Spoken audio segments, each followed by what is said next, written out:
What's up? What's up? What's up? Oh man, oh man, oh man. We are off and running. Hello. That looks like Girobot or Gyrobot.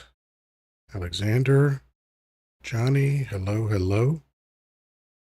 People are starting to trickle in, as they usually do. All right. Let's get the party started. Start to tap that screen. Invite people in. The easiest way to share the live is hold your finger on the screen and your friends list will pop up. And next to their names, you will see the word send, a little button, and you can send out to like 40 people. And, the more the merrier. Let's get people in on the conversation. Why not? Just doing some last minute checks on my technology. And everything is looking pretty good.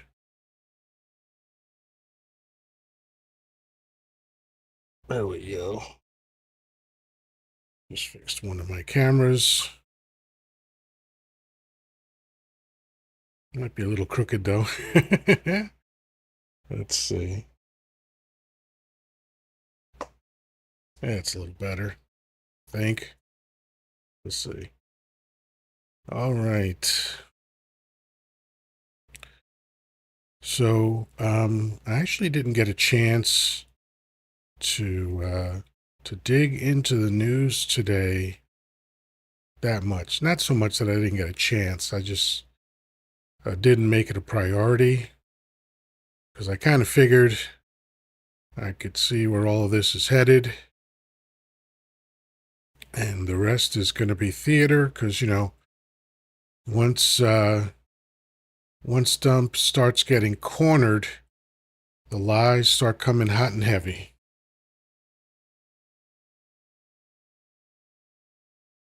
So,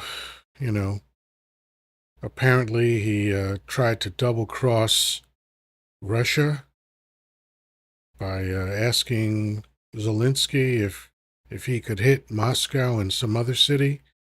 And Zelensky said, yes, if you give us the weapons.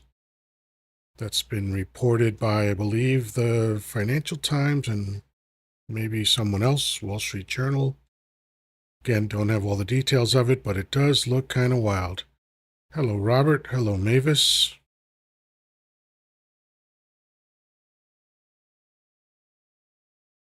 Hopefully we're going to get started soon.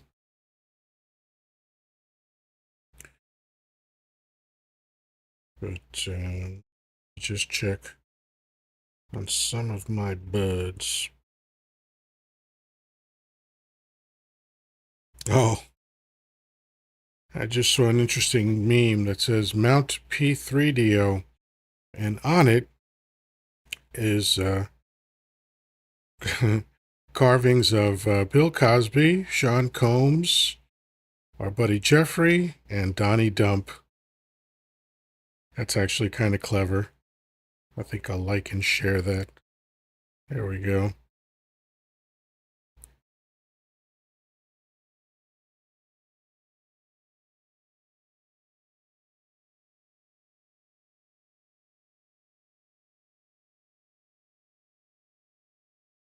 So, anyway. Hey, JK, good to see you. WKRP's in the house. Good to see you, man. We missed you.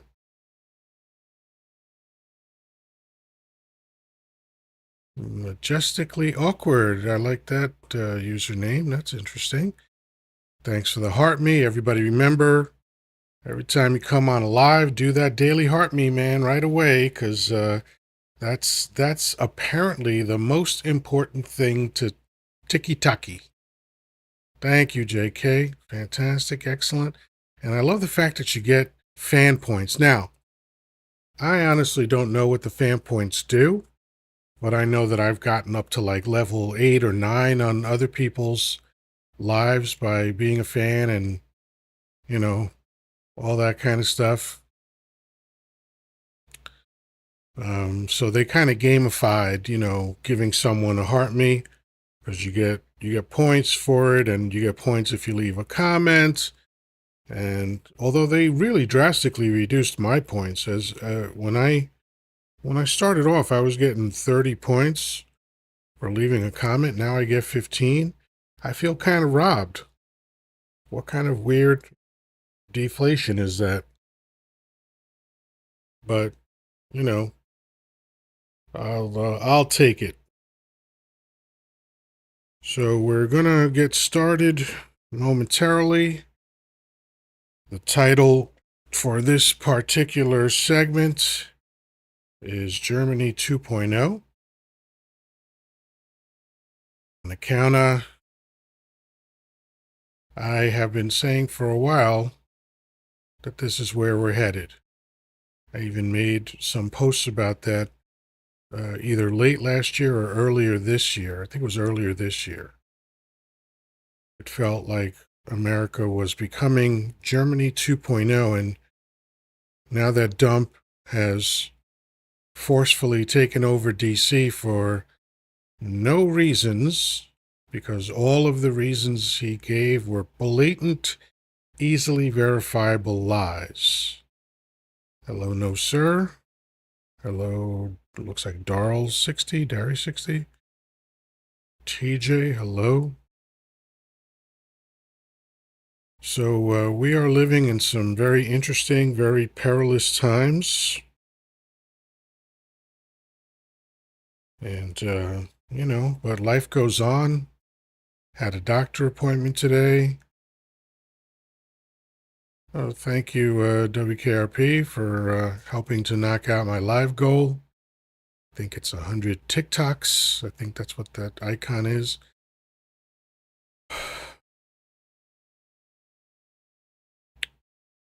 Can't seem to shake the effects of, I don't know if it's allergies. I don't know if it's a cold trying to get me. I took a day off last week because my throat was scratchy and felt like a cold coming on. Then I felt better. Now today my voice is acting up again. I don't know what's happening. But I did go to the doctor, got some good news based on some blood tests. Luckily, all the blood tests at the doctor were multiple choice.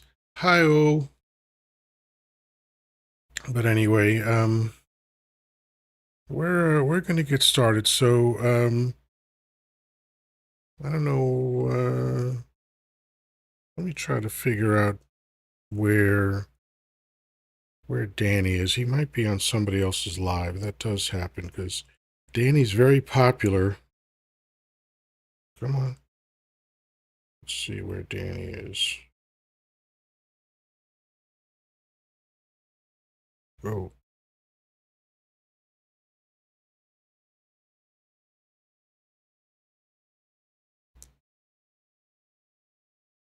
Thank you, WKRP. I am glad I got a good report too.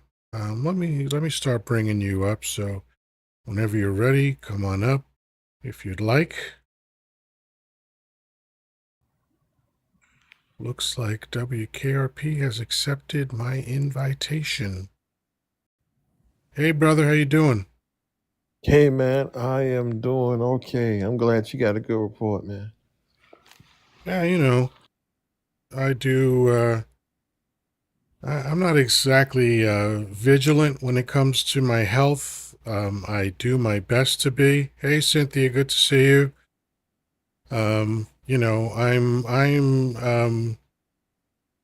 let me change that. I'm not going to say I am. I'm going to say I have been very, very lazy in my life on some very important issues like, career and sometimes health. I mean, I am a vegetarian, but being a vegetarian is not magic. Obviously, I'm a fat vegetarian, and that takes extra work.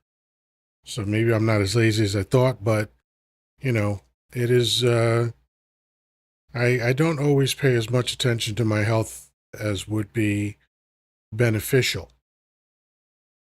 So you're teacupping. I don't know if you got a phone call or if you are doing something, but we'll see what happens. Do, do, do, Yeah, do, do, do. sent you Oh, you're something. back. All right. Yeah, I sent you something.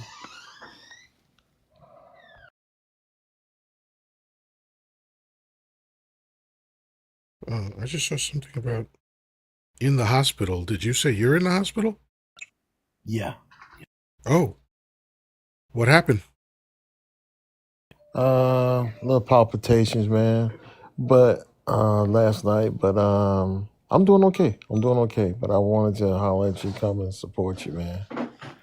Well, that's amazing that you would even think about my goofy live while you're facing health issues. So I certainly appreciate that. So like how serious are we talking? And how old are you again? I'm 51. Not serious. It's just something, just like it just hit me last night, man. And but doing tests, and I'm all right. You know, I am stable. I'm great, so I can't complain. All And I right. saw that you were on live, and I'm like, man, let me go because I know I said I was going last night. That's what happened last night. That's why Gotcha. yeah. Okay. Hmm. And so do you have people there with you? Oh yeah. Oh yeah, man. Right. Okay. So it's kind of late for visiting hours. Yeah, that's actually one of the orderlies coming in. But Oh, gotcha. actually, yeah, that's what's up. But still, it's I'm good. I'm good, man. But like I said, I want to support you and say I won't stay on long. But I wanted to let you know I got you. I'm with you, my brother. Well, again, it's amazing that you had any space in your brain for this goofy live.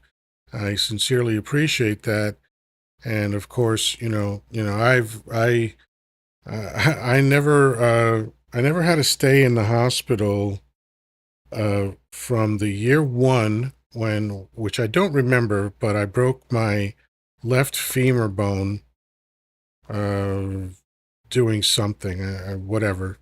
Probably my mother was not paying attention, which wouldn't surprise me, but I broke my left femur bone, and there is a photo of me in a hospital bed at 1 year old with a cast on my leg, but I don't remember that hospital stay. The next time I was in the hospital was in 2012, right before I turned 48, when I got my brain tumor removed. So Yeah. I never had, my blood pressure was perfect all up until that time. Every time I went to the doctor, my entire life, 120 over 80, every single time. After my brain surgery, my blood pressure has been an issue. I've been on medication for the last 13 years because of it, and also, and what's ironic too is the cure to most of what ails me is losing weight, but one of the medications that I'm on is notorious for putting weight on you. Yeah. People actually have forums online to discuss their challenges with this particular medication. And I'm not going to mention the name because these companies are very litigious and will go Yes, they after you are. if you talk shit about them. But so I've been on, and it's not like a whole lot, but and just recently I got put on another medication because I was inching closer to type 2 diabetes. But that was the best part of the news that I got today, was that my numbers are coming down. Awesome. So That's great, man. more than likely I will be able to get out of the category of type 2 diabetes pretty quickly. Me too. That's one Yeah. of my things as well. And Yeah. I just want a little PSA to the people. Uh, I just want you guys, everybody, please tap and share this live because this is a very informative guy. I love him, man, and he has great wisdom about the things that are going on now and the things that even happened in the past. And I assert myself to just sit down and listen to him because he's very knowledgeable. And and I'm very particular about people whose lives I come on, which I don't come on everybody's live, but No. I do enjoy his live and Grandpa Danny's and Trucker T's and other. But I put it like this: Yoda is one of the best, and I give it to him, man. I give him his props, even though sometimes we joke around. He be telling me Cedric this, especially when it comes to Grandpa Danny's. That Friday, we be having the what is it, Yoda? I forgot right Trivial now. Pursuit. Trivial Pursuit, man. But you guys, please tap and share his live because it's very informative, and trust me, you will have a great experience and knowledge and everything that's going on around the world and more. All right, I'm done. Well, man, it means the world to me that you would say that because I respect you. I told you so when we spoke on the phone recently, and it's like you have accomplishments that I've never succeeded at, and you're a decent person. You're obviously a family man. I mean, look, I won't pretend to know a lot about you because we have is limited contact through these apps. But I get a sense of people, but also having offline conversation with you either via text or via phone call. I can tell your heart is good. You're a decent human being. You care about your family, and all I can say is very often with men, the reason why heart attacks claim so many of us is because we don't say what we need to say. Yeah. We keep a lot in because the world tells us that we're supposed to. The world from when we're very young, we are told that we shouldn't cry, that we shouldn't show fear. We're told, if we say we're afraid of the dark, someone will tell us there's nothing to be afraid of. If we say, mommy and daddy, are you fighting? They say, oh, no, we're not fighting. And so Hmm. we're taught at a very early age that we shouldn't trust what we see and what we hear and what we feel, You're right. right? And then as we get older, the world lets us know that the only value that we have is the paycheck that we bring. Hmm. And I wish women would understand this more because women's complaint is that they're objectified. Well, men are objectified too, just in a different way. True. We are objectified for our wallets, and we are made to Yeah. feel very, very clearly, and not just by implication, but very, very clearly. Like on the View, I think it was this year or sometime last year, these very wealthy, very sophisticated, very successful women all went around, including Ana Navarro, who I used to have a tremendous amount of respect for. She said literally, men are useless, right? This is a woman who's sitting in a studio built by men, Wow. working for a Yeah. company run by men, uh, having a sound system to record them that's run by men, cameramen working the cameras, the producers of the show mostly men. Outside there are police that are mostly men patrolling the area to keep her safe, and she has the fucking nerve to say that men are useless. I hope she doesn't have sons.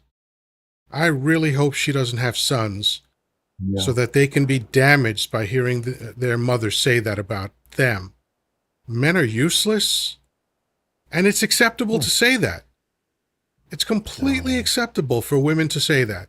Men are for useless. I see it sure. online constantly.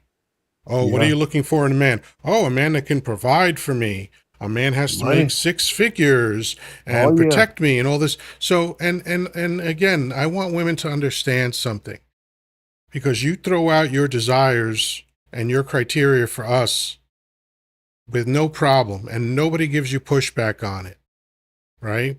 And you're allowed to want whatever you want, but I want you to understand what it means when you say you want a man to protect you.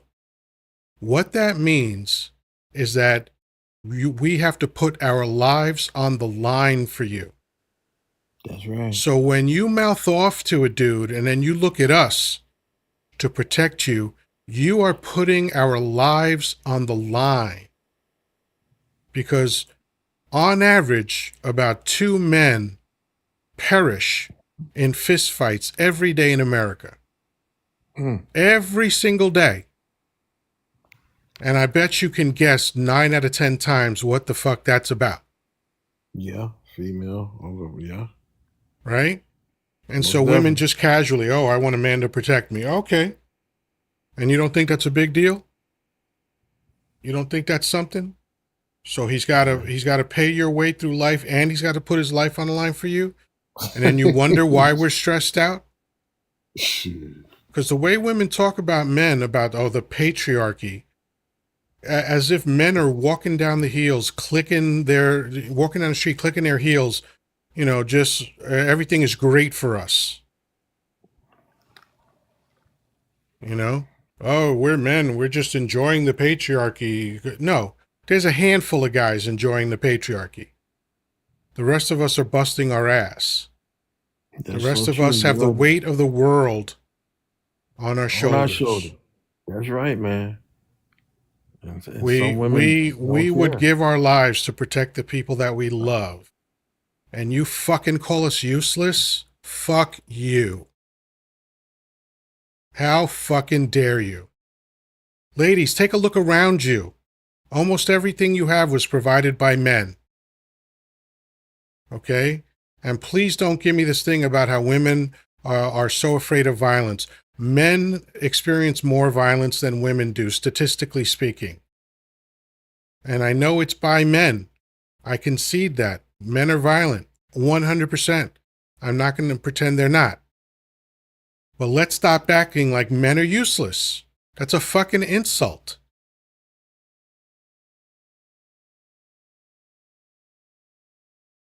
You said it, Yoda. That's the truth. And they're So, raising their daughters. so let me Yeah. just say this to you, WKRP, because I respect you, because I like you as a human being. I have been a coach for a very long time. You've seen my lives. I'm really fucking good at coaching. I'm really good at helping people. And I have no problem bragging about that because it's the truest thing about me. I am an excellent coach. And I will happily offer you free coaching on a scheduled basis so that we can get some of this stress out of you. Because you're too good a human being to have stress harm your health. So true. So true. So true, my brother. I'll take you up on that. Yeah, man. All right. So we'll follow up offline about that. So thank you for everything you said. Thank you for being here and thank you for sparking my outrage because, it really frustrates me to be lumped in with shitty men. Just like when I talk about women, my experiences with women that are negative, the first thing that women say almost every single time, well, I'm not like that. Okay. I'm not saying, but if we say we're not like that, not every man is like that, nobody wants to hear that. There are a small percentage of men that are really fuck ups, that are really awful people, that mistreat women. 100%. Nobody can deny that. But let's Yeah. not pretend it's all of us, please. True. Let's Yeah, not you're lump right us about that. all in together and say men are useless and men are predators and all this shit. Come on. Let's get real about this shit because you're doing harm to us. You're harming the good guys. You're Yeah, you're harming your right. sons because your sons hear you when you say that shit. When you're on the phone with your girlfriends talking shit about men, your sons are hearing you. When you talk Yes, shit sir. about their father, your sons hear you. And it damages them. We got to stop pretending that it doesn't. We got to You're stop right. pretending that words don't matter. They fucking do. Yes, they do. And some people don't care. because it's fashionable. It's completely acceptable for women to trash men publicly. And nobody's giving them pushback on it, but not here. I'm giving them pushback. You need to stop that shit. Women need to stop that shit because they're doing more harm than good. Can you imagine all these women online? Because I see it all the time. It's everywhere. It's everywhere. Just all these women talking shit about men. I'm like, do you have sons? Do any of you have sons? Hmm. You don't think your sons are hearing this? I don't know. I don't know if they're women scorned or they just want to. I don't I know. don't give a fuck what their excuse is. Yeah, Stop taking it out on all men. you're right.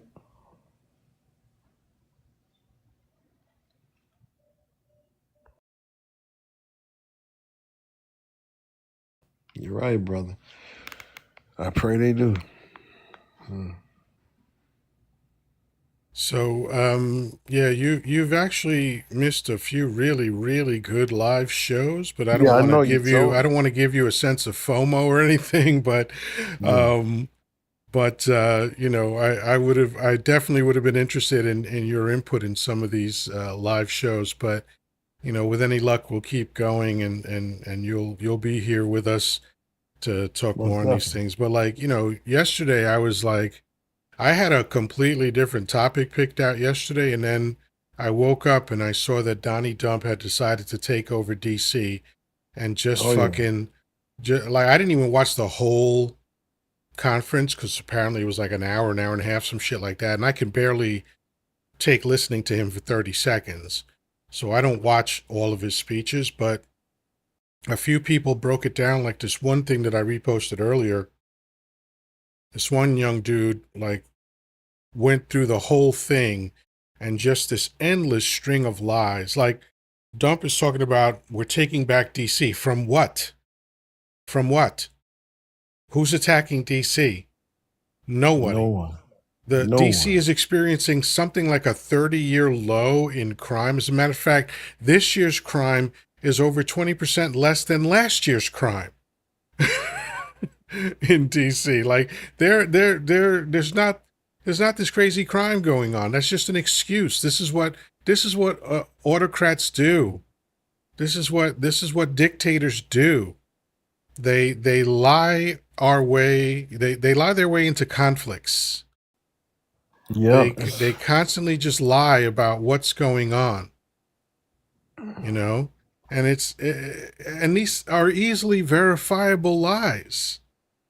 He said that uh, something like DC had only like 35 police officers, and first of all, it's 3,500 police officers. Second of all, that's the largest police force of any city in America population wise.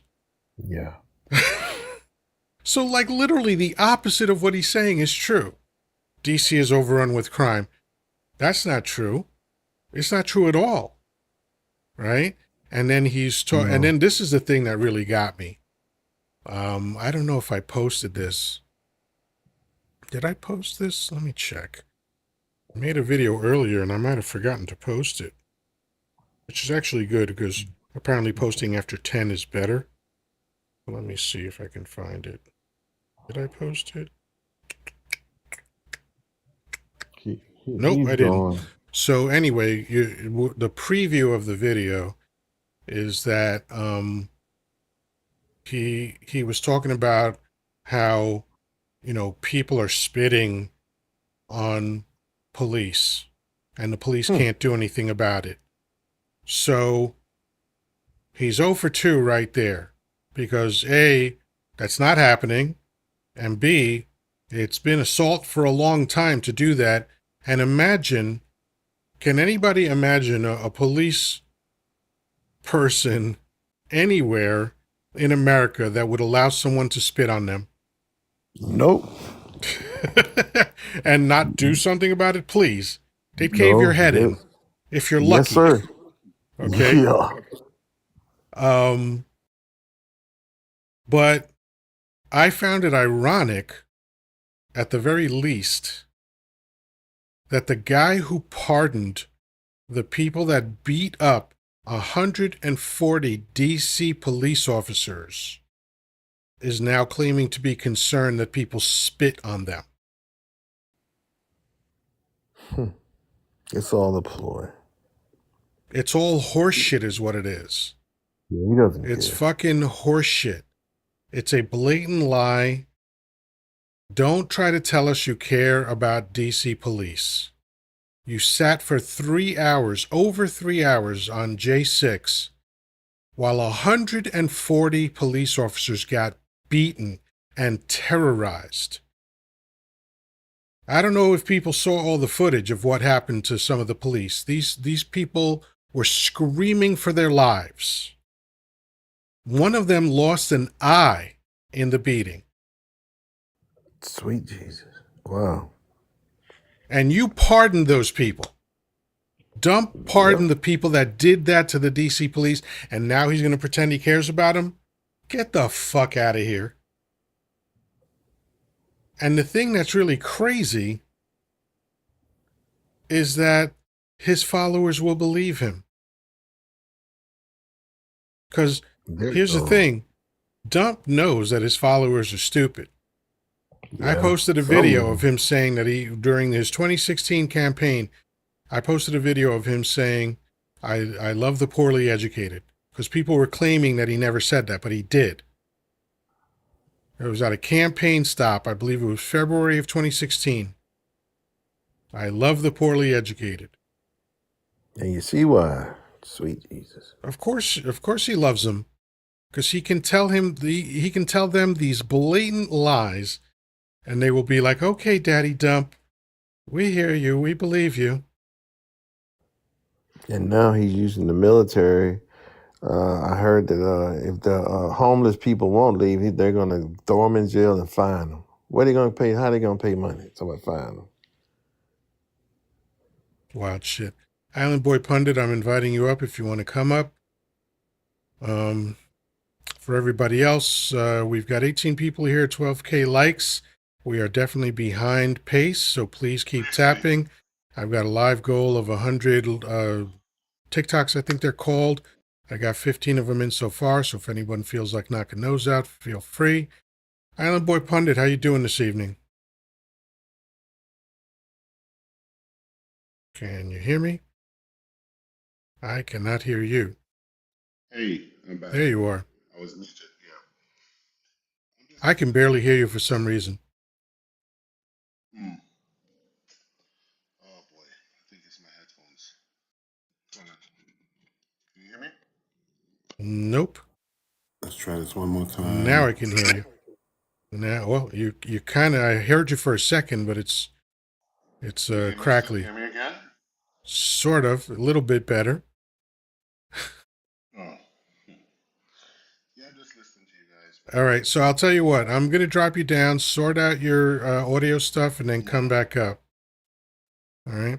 So Cynthia said, Germany asks, why aren't we stopping him?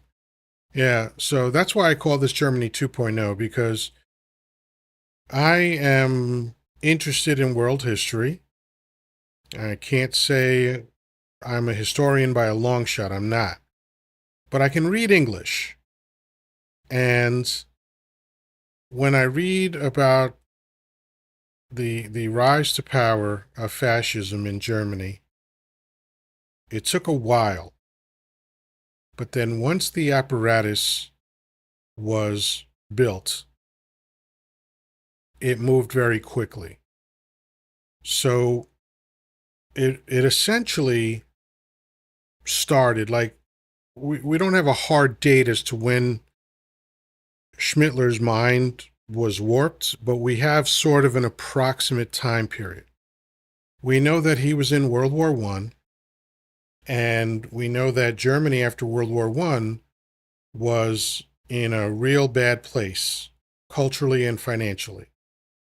They stopped being the world's economic superpower, and they created the void that America filled until we had our own problems with the Great Depression and then World War II. But after World War II, we built back up and became the economic superpower again. But Germany had a sort of collapse after World War One, and we know that Schmittler used to do these speeches. They called them the beer puts, which is the beer halls. He would go in there and talk about the things he read from Nietzsche, which he totally misunderstood. That's where he got the idea of the Übermensch, which is the Superman, and he associated the Aryans with that idea. And by 1921, he became head of the party that we know as the Third Blank, right? And then we have to fast forward through the rest of the 20s and then up to 1932 as he amassed more notoriety and more of a coalition. Paul von Hindenburg made him chancellor. And it looks like WKRP dropped, so thank you for coming up, brother. Feel better. Paul von Hindenburg made him chancellor, and in 1933, in January, he was sworn in. And we basically know what happened after that. Okay? So we know that part of the machinations that led to the horrors of World War II involved this slow takeover of the government. And like I said, once we got to 1933, that's when the acceleration happened, because he had everything in place, and that is very much what we saw in January of this year.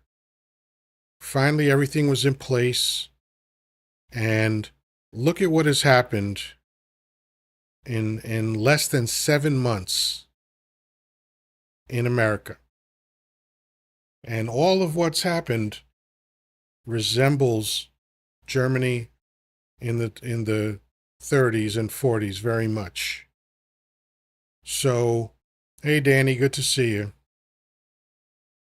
So, one of the things that I was talking about last week was the thing that surprised me.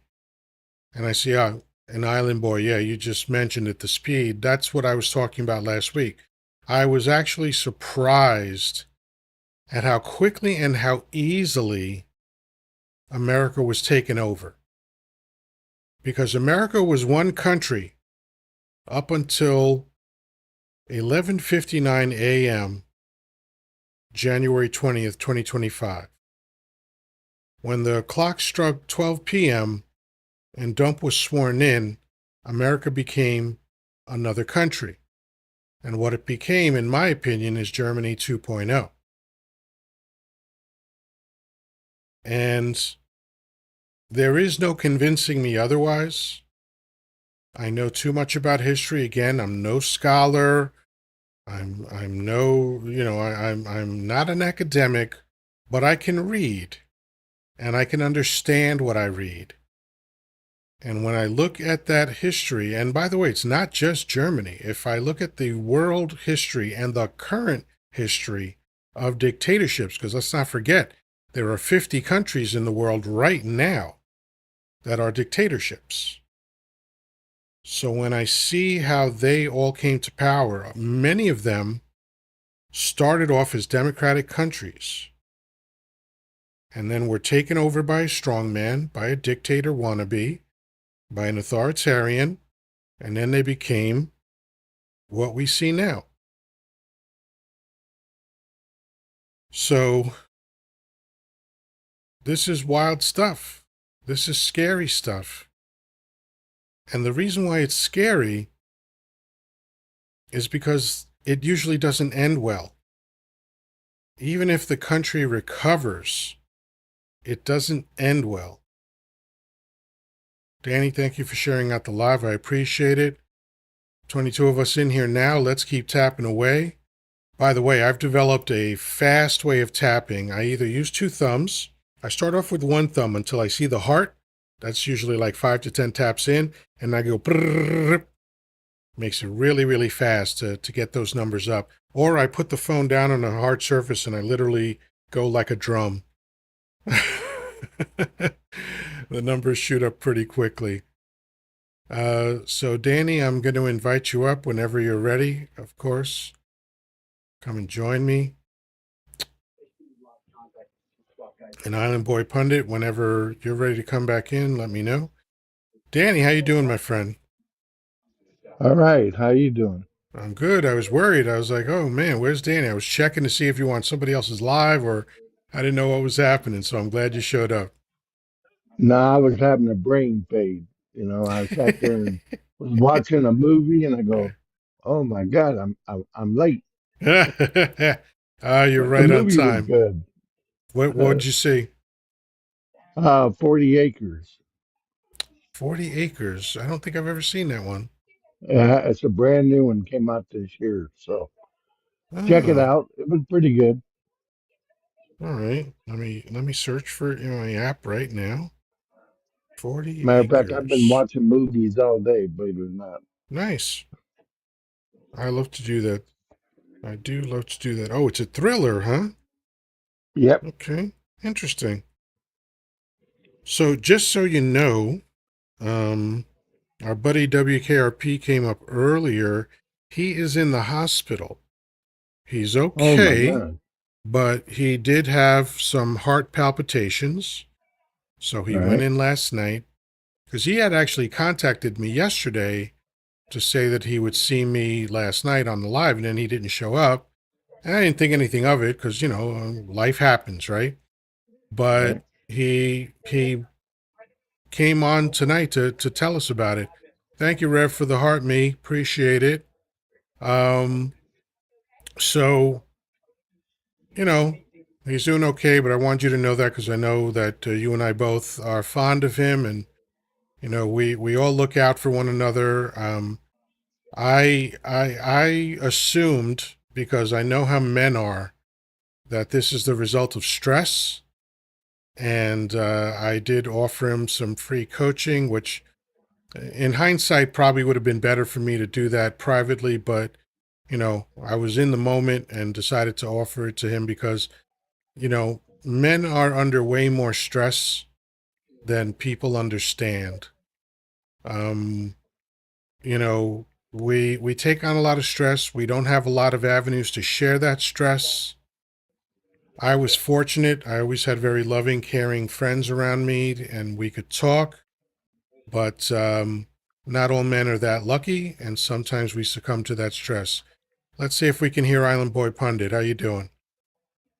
Hey, can you hear me better now? Now I can hear you 100 times better. Good. So, Sorry about so Danny, we that. were also starting to talk about, as you heard as you came in, the rise to power and how fascists take over a country. I called this episode of Yoda Live, which I never actually formally started. So, hi, everybody. Welcome to Yoda Live. Today is Tuesday, I think, August 12th, 2025. And I'm calling this Germany 2.0 because I really feel in my heart that this is the reality that America finds itself in.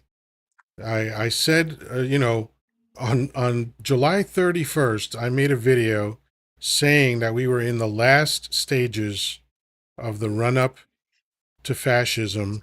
And then 11 days later, Donnie Dump announced that he was taking over DC. And not only was he taking it over, but all of his reasons for taking it over were 100% lies that were easily fact checked. So, you know, Danny, being that you were in the military, and that you're older than me and are aware of world history, what does all this mean to you?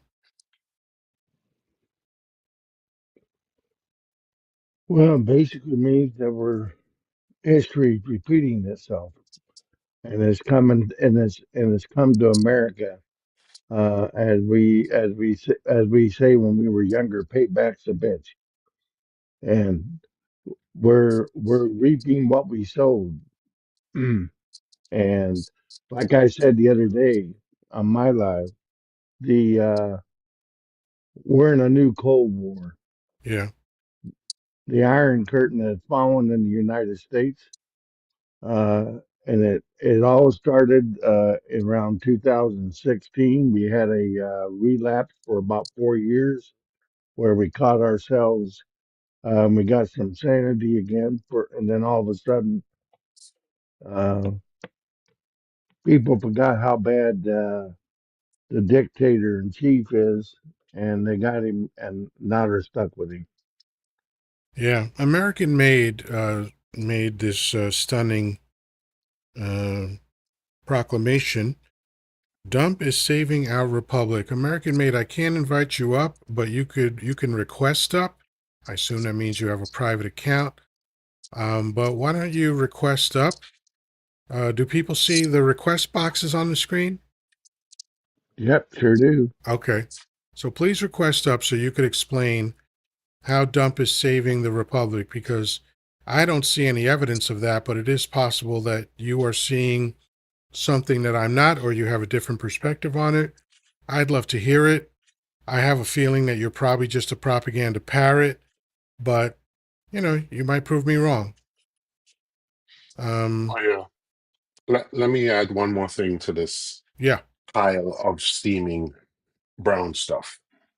So you all saw the notification about they have requested a full audit of the Smithsonian, and key among them, because they want to audit they want a full audit of the museum's exhibits and content, And I'm sorry, because they which want museum to is make this? sure the Smithsonian. Oh, gotcha. So they're trying to make sure the museum exhibit on the 250th anniversary of this country um, is in line with his executive order on American exceptionalism and patriotism. And key among those, he's targeting the African American Museum. So basically, he's about to remove or delete centuries of Black history of because I've been to the African American Museum in Washington, D.C., and that has not just African American history, it has African history in it. It has, I mean, when I went there, I can't recall weeping so much. I can't recall not, I wept a lot going to that museum because of all the, the stuff you saw there. And now Trump is about to go in there and remove all of it because, of And course, he's not again, going to that's like not anything. unusual. When you're taking over a country, one of the standard things to do is strip its identity. We have a new guest, Steel, Fire, and Requiem. How are you? I'm exhausted.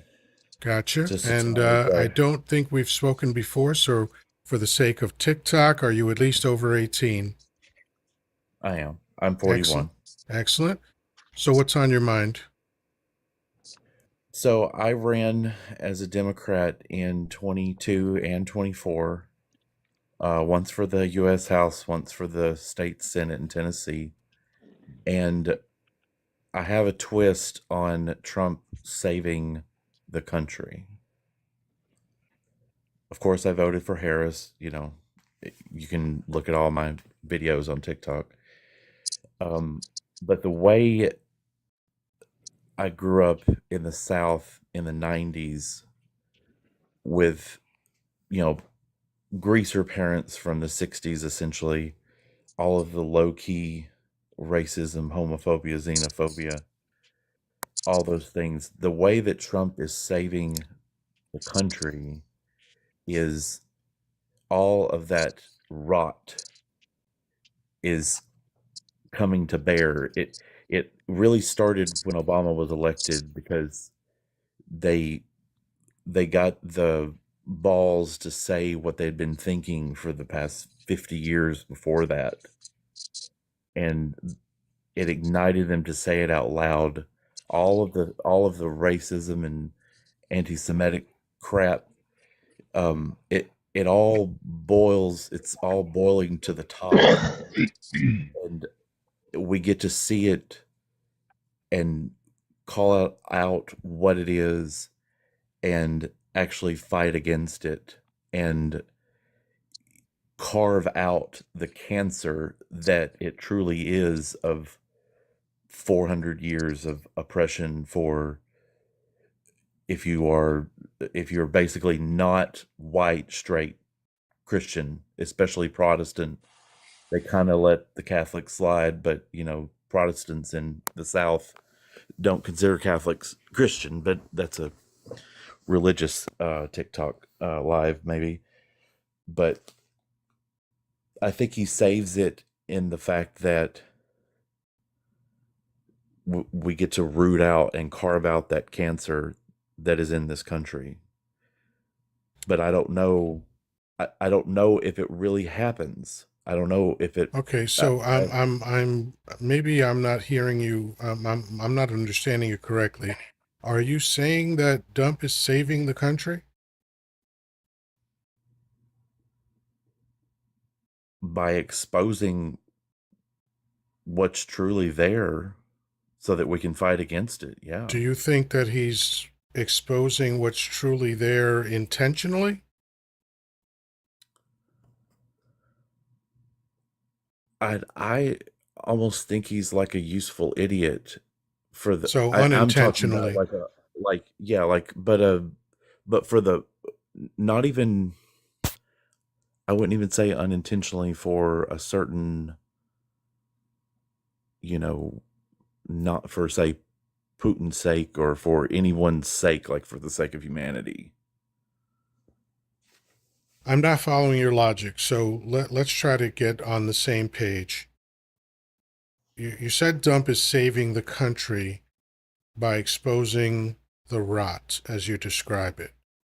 And I'm asking you, do you think he's doing that intentionally? Intentionally exposing the rot? Do you think that's part of his agenda?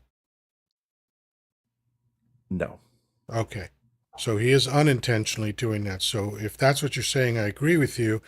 I don't see how that saves the country, though. Why do you think that saves the country?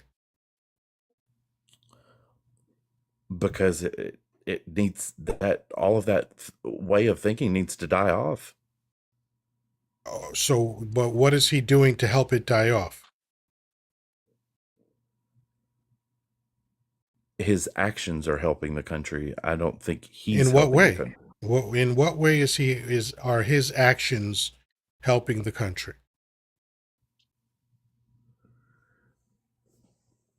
It's helping people wake up. Who? Who's waking up right now?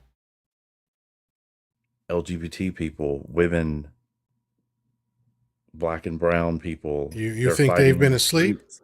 You think they have not been aware of what's going on? A lot of them that I'm around here in Tennessee, no, they're not. I'm sorry to hear that. I've been aware of this my whole life, and I've been talking about Yoda, it for over 50 years. So, I Yoda, mean, can I chime in? over 40 years. I'm sorry. What are you saying, Island Boy? I want to chime in here on this. Yeah, hold on one second.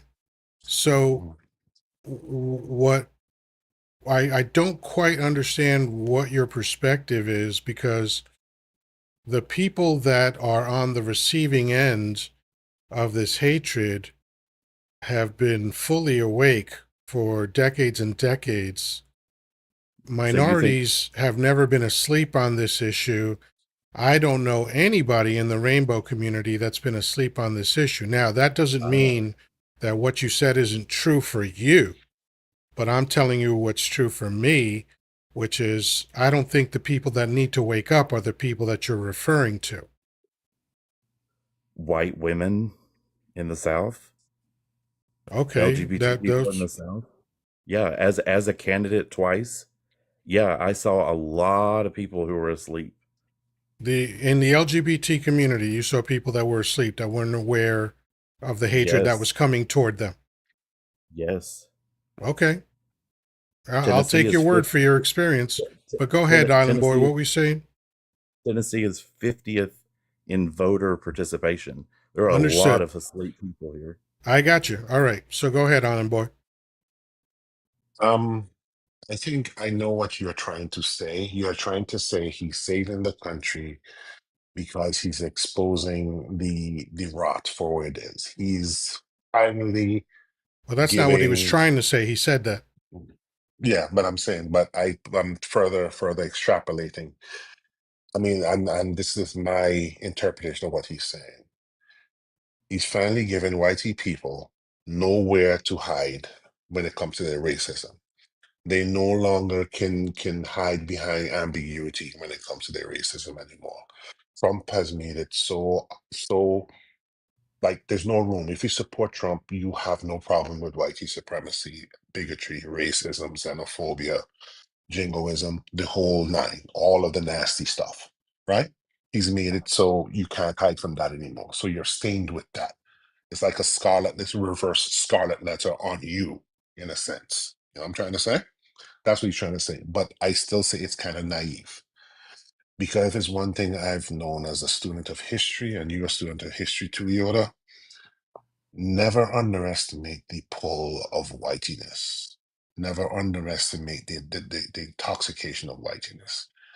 I've seen whitey people bend themselves in all kind of pretzels to justify their fealty to it, and a lot of it is subliminal, subconscious. And it's one of the most ingenious social constructs we've seen in the history of man. It's self-replicating, it's self-defending, it's schizophrenic. And I think I understand what you're trying to say, my man, but I think you're very naive. And I'm seeing it now. People are still finding ways to support what they're doing, to support what's happening. They're still finding ways to Well, justify their continuing support. yeah. So I think you're I don't. naive. I'm not comfortable calling you naive, Steele. All I can say is that I disagree with your assertion. Because my entire life, everywhere I've gone, and in 40 plus years of sales, I have met every kind of person there is. I joke that I never met an Inuit or a person from Papua New Guinea, but aside from that, I've met every kind of person that there is. And, I'm a New Yorker, so we meet everybody from the world. We have everything in New York, and I've never seen evidence. And again, this is just my perspective. I've never seen evidence of the idea that the people that are on the receiving end of this hatred and this bigotry are not aware of it. If that's what's happening in your world, I get it, but I don't see any evidence of it anywhere else. Certainly not on social media. All I hear is people that are marginalized expressing their frustration about it. And you know,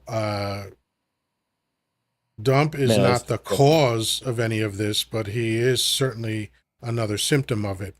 Go ahead. well. I was going to say, well, I mean,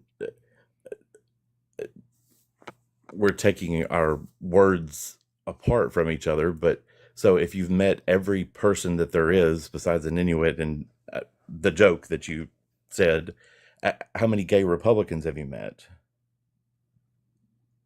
I've met a few. Um, most Yeah. most of them were still closeted, especially if they were in politics.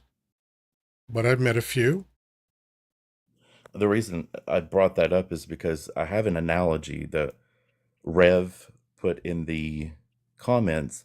I don't know LGBT or people of color who aren't aware or support Dump.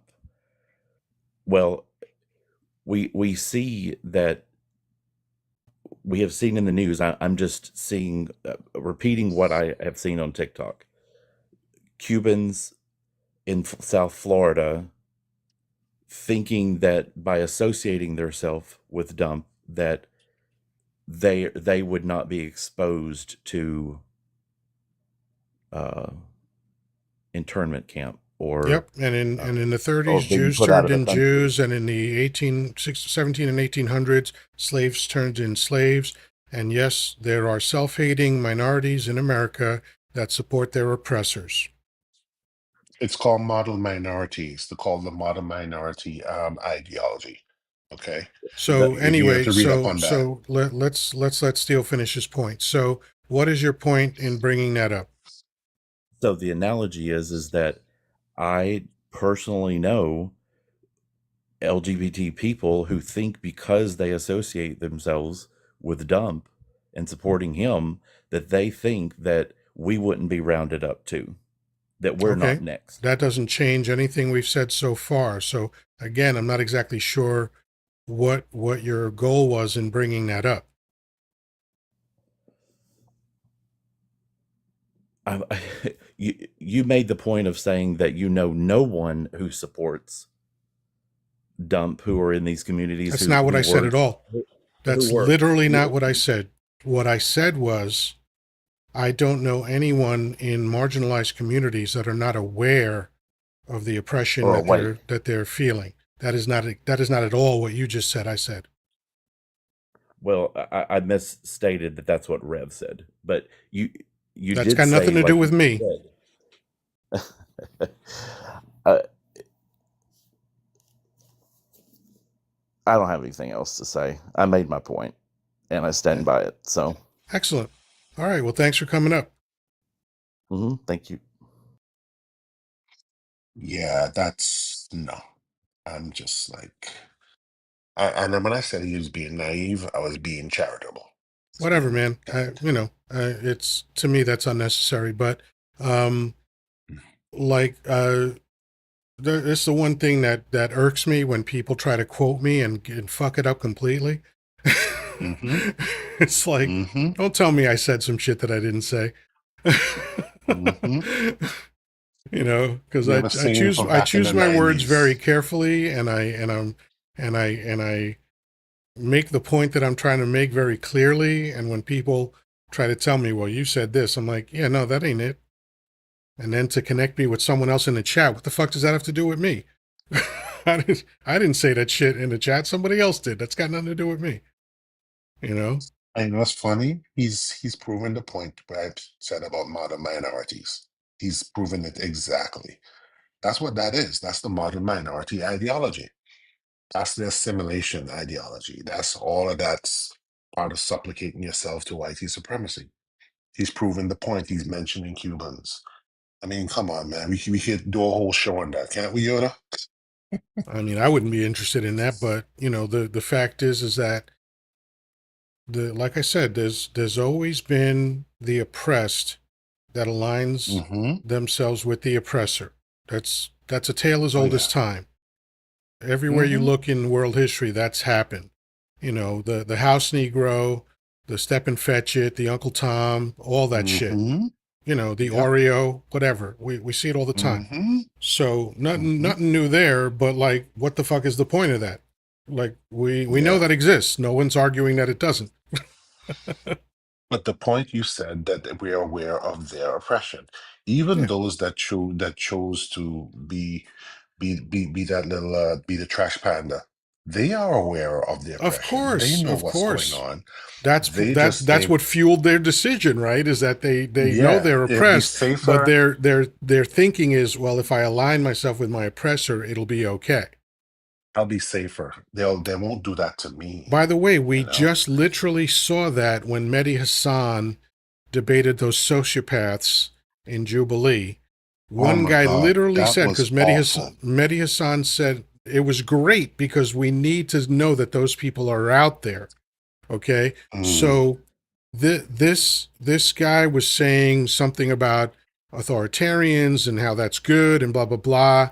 And Mehdi Hassan would be like, what do you think will happen to you when an authoritarian comes into office?" And he was like, "Well, I'll be safe because I'm not part of the group that he goes after." And Mehdi Hassan quoted history accurately and says, "No, authoritarians get rid of everybody." Right? And so, yeah, I get the strategy of like I'll align myself as a survival strategy with the person that can do me harm, but that don't mean it's going to work. oh my goodness. And the thing I hate being like, I've been talking about this online for a long time, almost, oh my God, 15 plus years now, since my first blog. long road from And Facebook. Steele is still trying to convince us that these people are not aware of their oppression. No, bro. Okay, dude, you're making the same No, man. point over and over again, and it's still No. wrong. Still, let me give you some homework. Have you ever heard of the concept of uplift suasion from back in the day when W. Du Bois was still alive? You'd heard of the concept of uplift suasion? Please go look that up. That's the exact example of people doing exactly what you're saying what we're talking about they're doing. That's sidling up to their oppressor, trying to make themselves more acceptable to their oppressor, hoping they'll be safe. It never works. What he's doing is mistaking their outward expression for their inner understanding, and that's Mm. an obvious mistake. They get it. That's why they're doing it. That's the point. They get it. That's why they're doing it. And these are internal fights we have within our communities about people that do that. Everybody within the community knows the oppression, understands it. We all have different ways of dealing with it. Of course, there's a small subset within the community that chooses to become a favorite pet versus fighting it. You know what I'm saying? And let's use a fictionalized story of a real event to illustrate this point. In Schindler's List, Ben Kingsley played one of the people in the concentration camps, and part of his survival strategy was to become close to a sociopath. And it worked. He did survive it, but are we going to suggest that his character didn't know that his life was in danger in the concentration camp just because he was trying to align himself with the oppressor? That's a silly notion. Mm-hmm. It's just a survival strategy. Or in some cases, it's self-hatred. Like that's my theory. If you're a minority in America and you voted for Dump, you are a self-hating minority. You aligned yourself with your oppressor, and you did so in a futile way, because Dump doesn't know who you are, and he doesn't give a fuck about you. And you still lent him your support. So you could be in denial that you're a minority, because I know like a lot of Central and South Americans on dating apps, they will list themselves as Caucasian just because their skin is light, right? And then, I can usually tell by how they type, because some people literally type with a Spanish accent, right? And and then if I can't pick it up, then if I get on the phone with them and I hear the Spanish accent and then I look at the profile and I'm like, oh, you listed yourself as a Caucasian. You're full of shit. you know, I can't deal with women like that. I never progress to meeting them once I know that they're a self-hating minority. It's funny. There's another content creator on here. He has a YouTube channel, Ricardo Ignacio. He has a lot of those people on his channel, and it makes for some very entertaining content because he lets them. He literally gives them the rope to hang themselves, and then he snaps it shut. He pulls it, and he dissects. He breaks apart their I would say their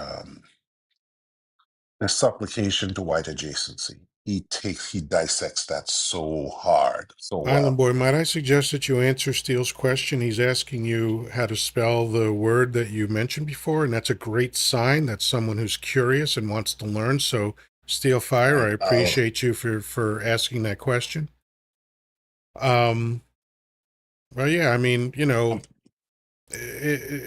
I the just typed it information in is the channel. Uplift suasion. That's how it was spelled back in the day.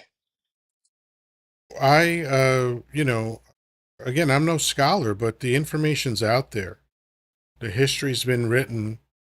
And yes, history is not 100% reliable because it's written by the winners usually. But the history that we have available to us shows us this dynamic over and over and over again of people that are in danger choosing as a survival strategy to align themselves with their oppressor. I mean, the greatest military victory in world history was Hernan Cortez when he showed up and he was, he was a conquistador and all that, and he showed up and his men were outnumbered. His fighting forces were outnumbered 10-1.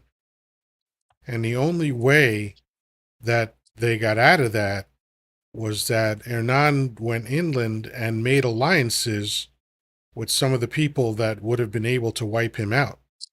And as a result, they survived and they won.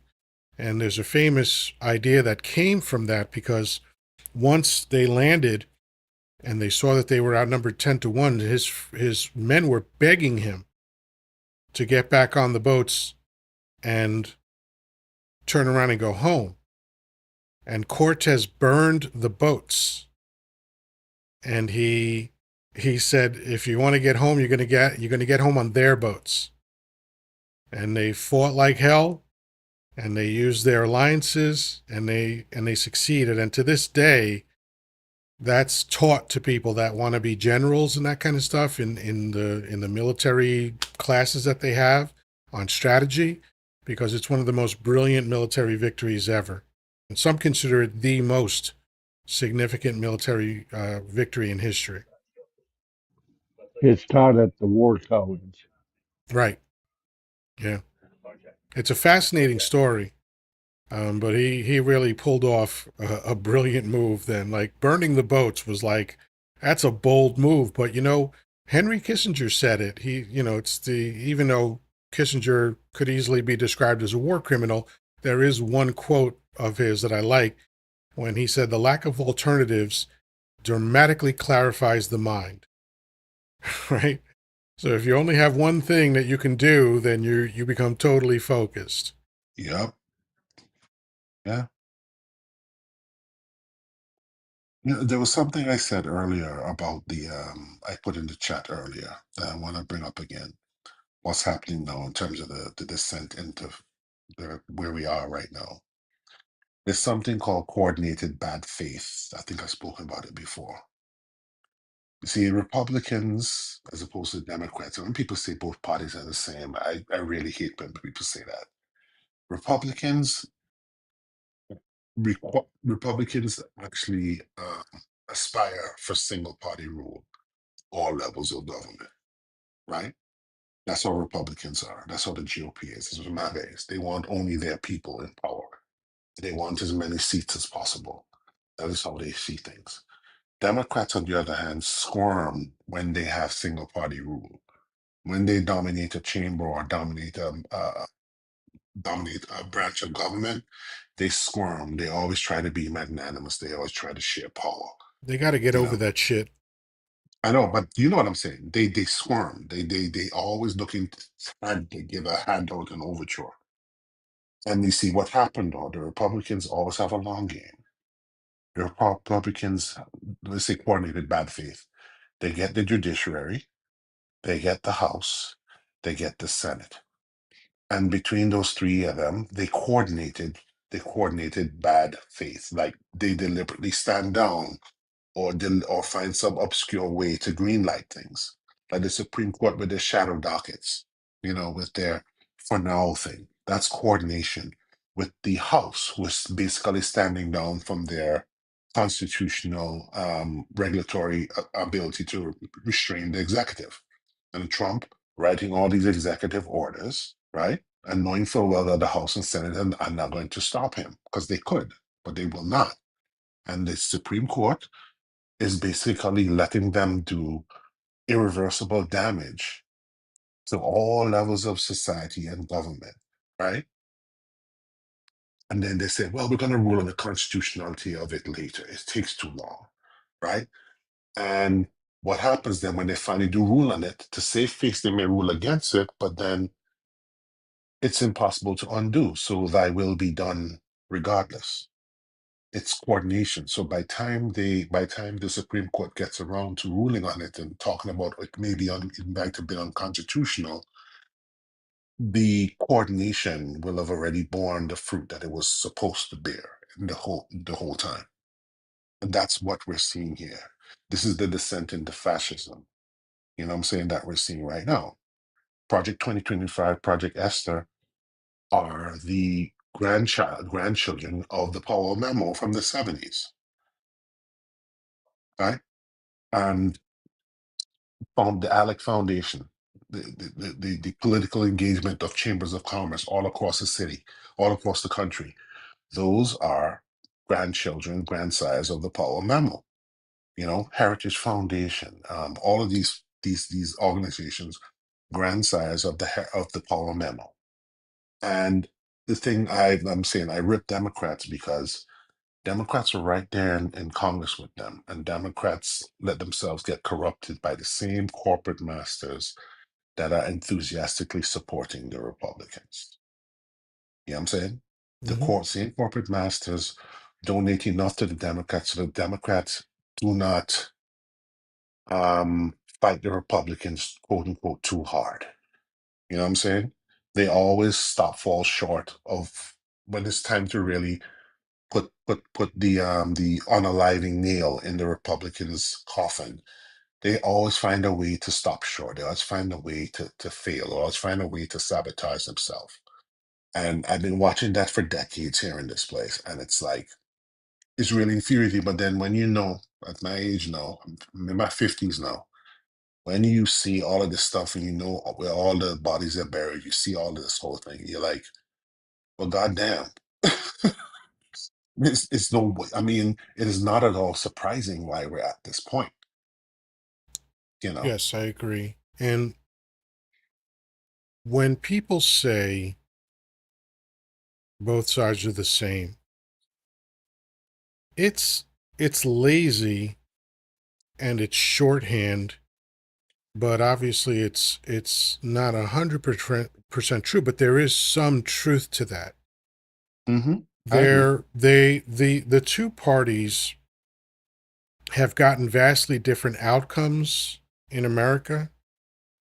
Like, one glaring statistic is that in the last 30 years, 96% of the jobs that were created in America were created under Democratic administrations, which is a shocking statistic, but it's true. And when you look at things like Medicare, Medicaid, Social Security, the 40-hour work week, vacation time,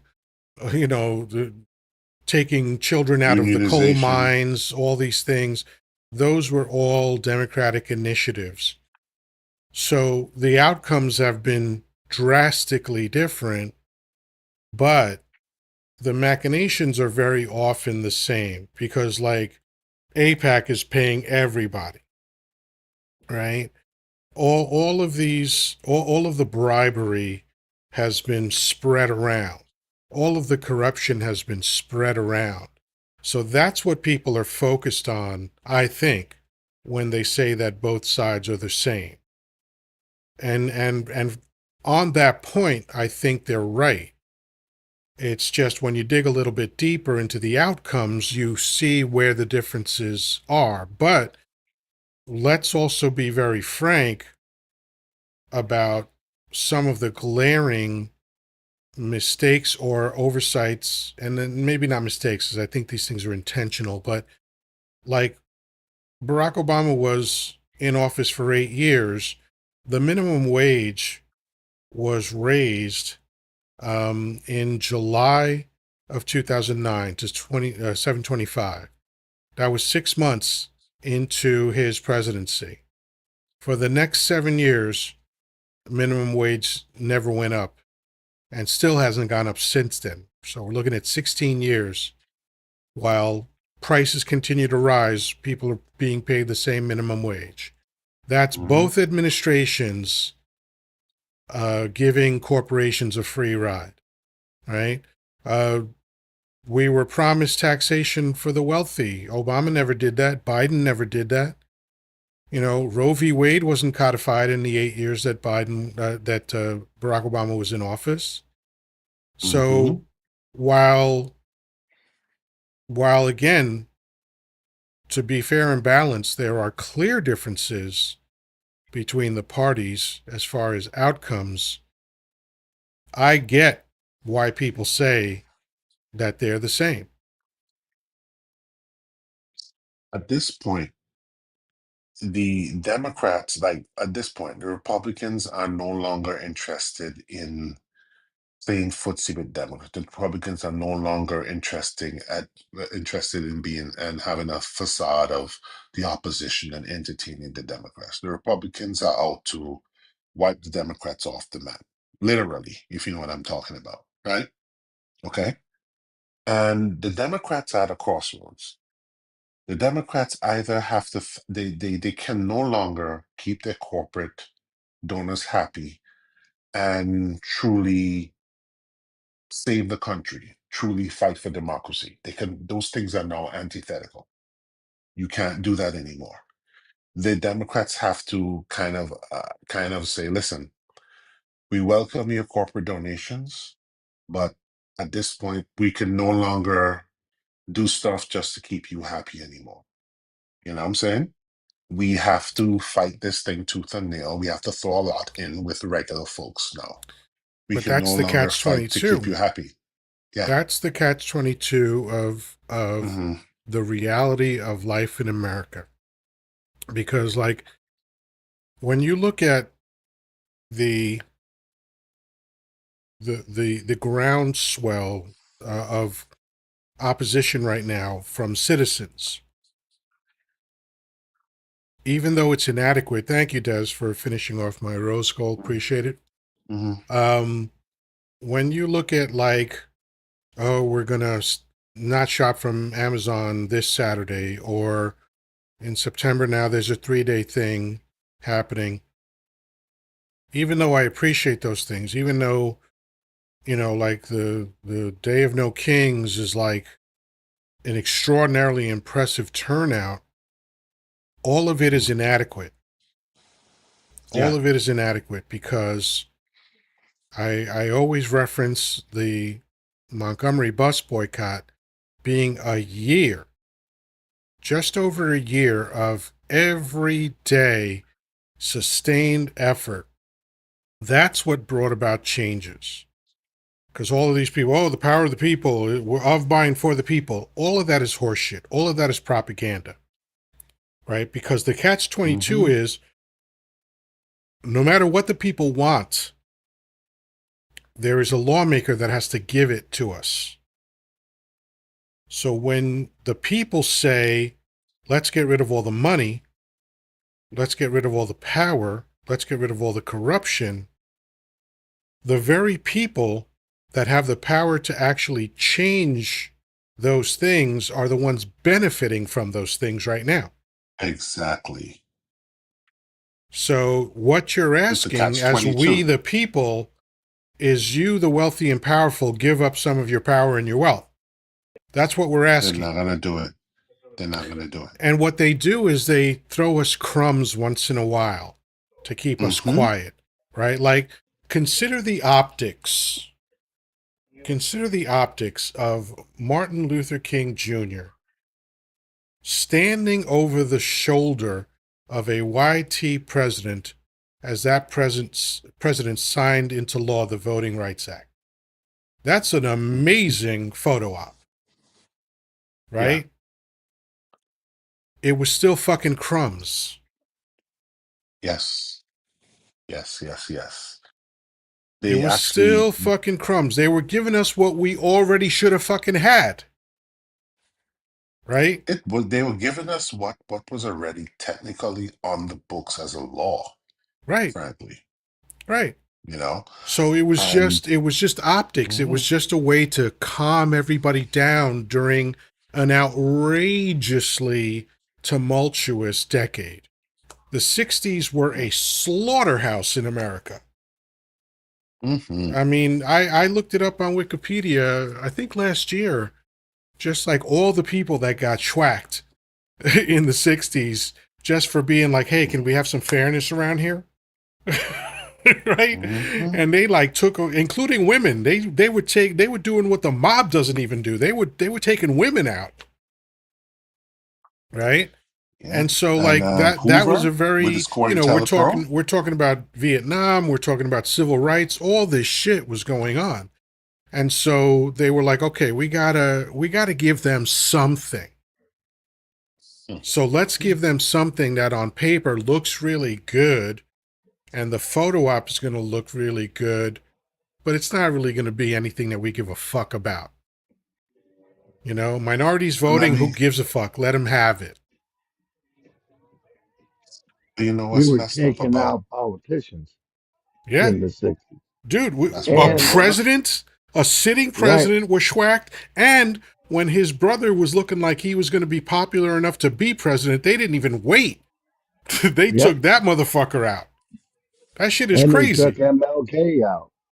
MLK, Medgar Evers. I mean, the list is Yep, long. they took a bunch of them. Yep, Malcolm. I mean, they were just like, yep, hey, anybody that looks like they can move the needle, they gotta go.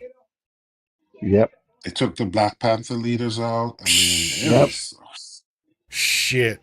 I It was mean, in Do, his huge. do you know? bed, man. In I'm his glad you brought bed. that up. Just for people that don't know, because there's a lot of folklore and mythology about the Black Panthers.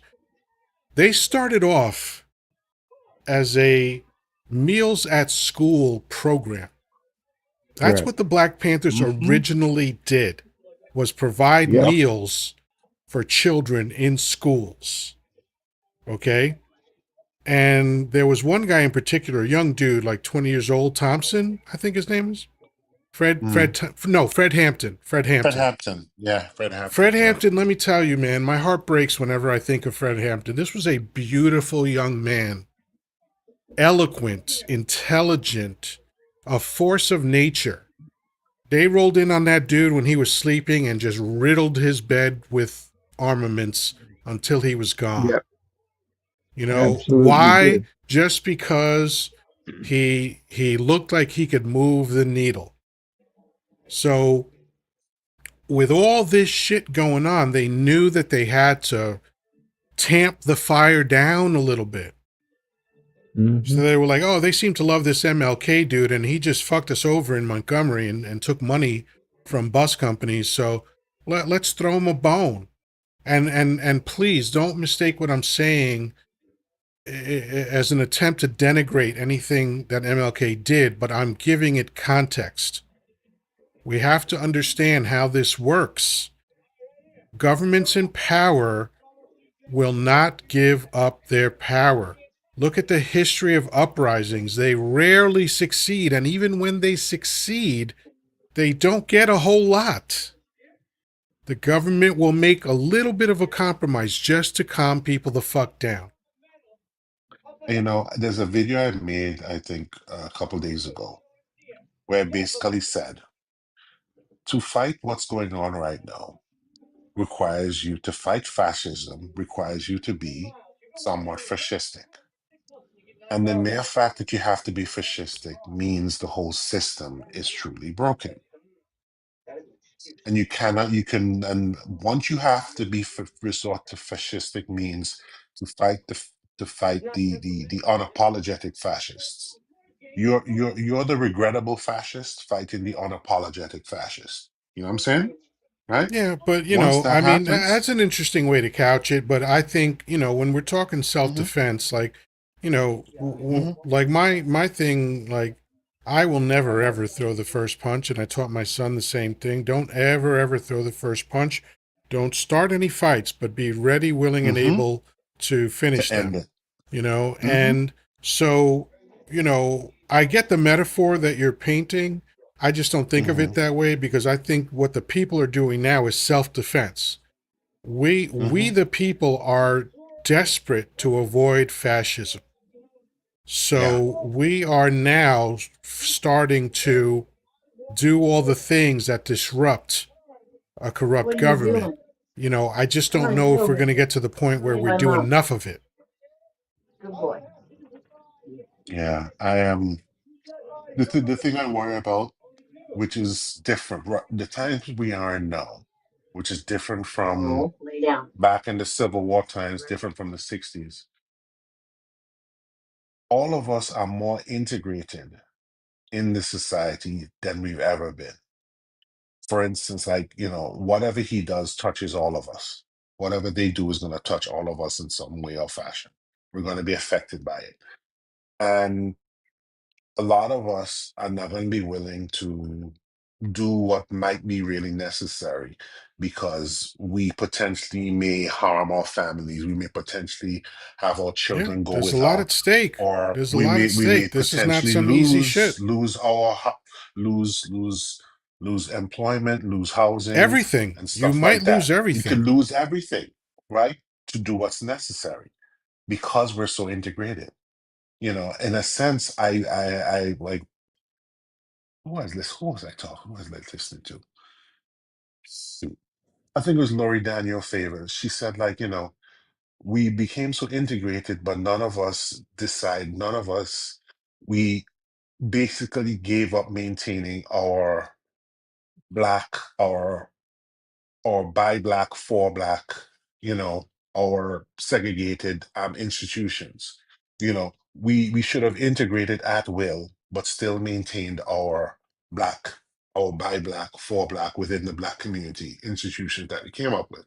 What we did when we got integration, we abandoned it all and we threw our lot in with the larger whitey society. Like we were segregated, we had our own communities, and instead of availing ourselves of the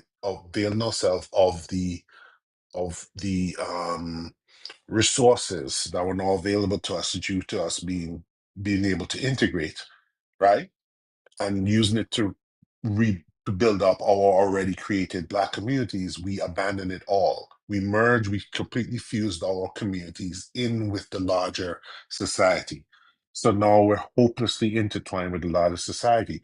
This is why Trump can go in now and basically delete all the history that's in the African American Museum, for instance. And there's little we can do to stop him. That's the kind of stuff I'm talking about. Yeah. And to do what's necessary, we have to kind of go back to what we were doing during segregation in a sense. Maybe not exactly, but in spirit. We have to come up with ways to be self-sufficient in community because Right. ultimately, Yeah, but if we here's the offend them too problem though. much, Here's the they problem. will cut us off. But that's the thing. So it's like in an ideal world, what you're saying is right. The problem is that look at a simple statistic like for every $100 that a YT family has, a minority family has $13. Okay. And a Hmm. lot of that is because Yeah. we were excluded from the very resources that you're Hmm. talking about, right? Like when Yep. the land Hmm. grant happened, that specifically Yep. excluded minorities. When the GI Bill happened, that specifically excluded minorities. FHA home The loans. FHA, Hmm. redlining, the highway system, like name it down the line. There's always been Hmm. systemic racism in Redlining, all of America, that stuff. Yeah. right? And on top of that, whenever there was a successful minority city, what happened to it, We know the right? history of it. So when you say that, yeah, we fully integrated, a lot of that was because there was no alternative. And it's like, They made it so. and to live off the grid is not an easy fucking undertaking. They made it so we had no alternative. And if we Right. happen That's to the systemic succeed, part. they Yeah. ca- they came in, they came in and destroyed it. I mean, The it's kind 13th of crazy. Amendment. Like what the Look at the 13th Amendment. They claim that was, oh, the 13th Amendment is the end of slavery. No, it isn't. The 13th Amendment Mm. was just a shift in what slavery meant. The opening sentence of the 13th Amendment says, and I'm not quoting, but this is what it says: slavery is illegal Mm. unless you put them in jail first. And here's the thing. Did you hear that unbelievably racist radio interview that Trump gave about the inner city people not doing the work on the farms? You heard about that interview Trump gave on the I radio? heard of it, but it's another day that ends in Y, but go ahead. I don't remember it exactly, but basically like it's like what they don't say looms large, and they're taking on Washington D.C. and the threat to take over, and there's mostly black black mayors, run the cities he's naming. You know what I'm saying? And it's like they actually thought that they deported all these people that they're going to get black people to go back and do this work. You know what I'm saying?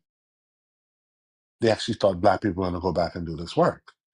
And here's the kicker: they're going to federalize these places, and once you're in a federal, you commit a federal offense, they can literally ship you off to some place to work. You understand what I'm saying? Hmm? Well, let me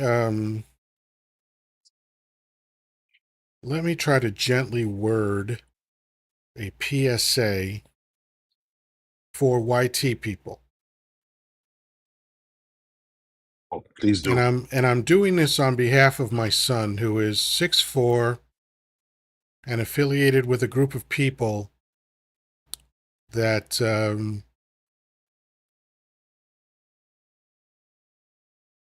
are not our ancestors. That's really the message that I want to give YT people who think that this is going to be Jim Crow 2.0, or think this is going to be Antebellum South 2.0. We are not our ancestors. You're about to fuck around and find out.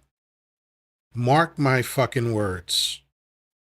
Come at us. Yeah, yeah, Come at us. yeah, We've yeah. been dealing with your shit since 1619. And the people that you encountered in 1619, who you kidnapped and were confused and were robbed of power and identity and religion and family, we ain't those motherfuckers, man. We ain't those people.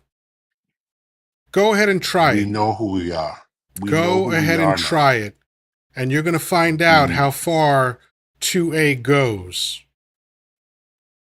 we Because know who we that's when are. the Black Panthers ran into problems. When they showed up in 1968 at the courthouse in California because the laws said that everybody could carry, guess who? Ronald Reagan. That was his first time doing arms control.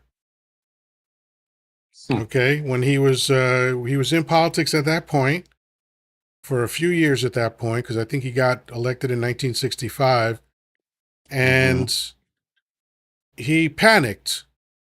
Oh, all these minorities with weapons around me. Let's do some control. And that's when people started understanding who the Black Panthers were and could be. Mm-hmm. So we, right now, are the descendants of those people. Yep. Fuck around and find out. I'm gonna tell you this much, right? So, but yeah, my parents was such a product of the '60s, right?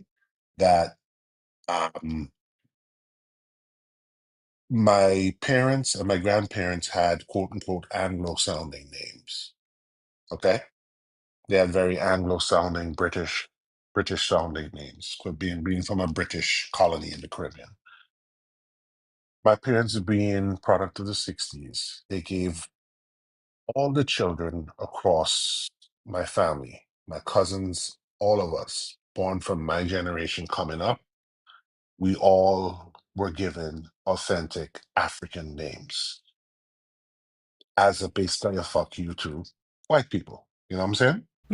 I mean, let's be frank about it. The Black Mm-hmm. Power movement in the '60s was very influential on my parents coming up, even Sure. in the Caribbean. So we were given authentic African names. And that's a tradition I've carried on to this day. My two sons have African names. My cousins, who are my age and younger, have African names. Okay. Right. And it's I'm saying we're not our ancestors. We're not the same people.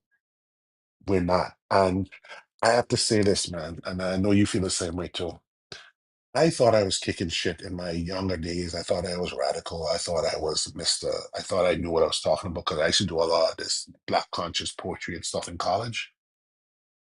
My mind now, I would say I'm a lot more dangerous mentally to, I would say, the white supremacist power structure than I was back then. I am more dangerous now. And I know exactly what to tell my kids, how to guide my kids, how to talk to younger black people in my family and my extended family about how to go. We're dangerous, more dangerous now, because we've seen your shit. We know how you come. We know you better than you know Yeah, we yourselves. know how it And I ends. don't think I don't think whitey people understand that. They think that's just talk. But if you Fuck fuck around and around, find out, man. you will Fuck around find and out. find out. This is going to be a whole new fucking world, man. It ain't going to be that fucking I 1700s really bullshit. hope they don't try it. I really They're hope they gonna, don't of try it. course. This is But it what seems this is what like they're they're going working pell toward. mell. Of course, they're gonna This is try what it. they're They are trying it literally for. doing it. Hmm. I have a couple of friends of mine who've been telling me, DK, get yourself yeah, two-weight up. Get yourself practice. Get yourself, ready. And you know something? It is what it is. Think You about know? this. Think about this. It's hard to notice what isn't happening, right?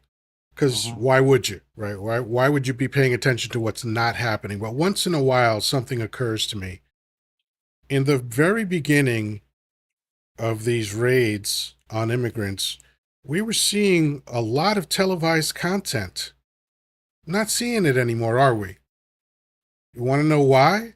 People are pushing back more and more, driving these people Mhm. away. Why do you think they're turning their attention to homeless people? Why do you think they're turning their attention to people at courthouses?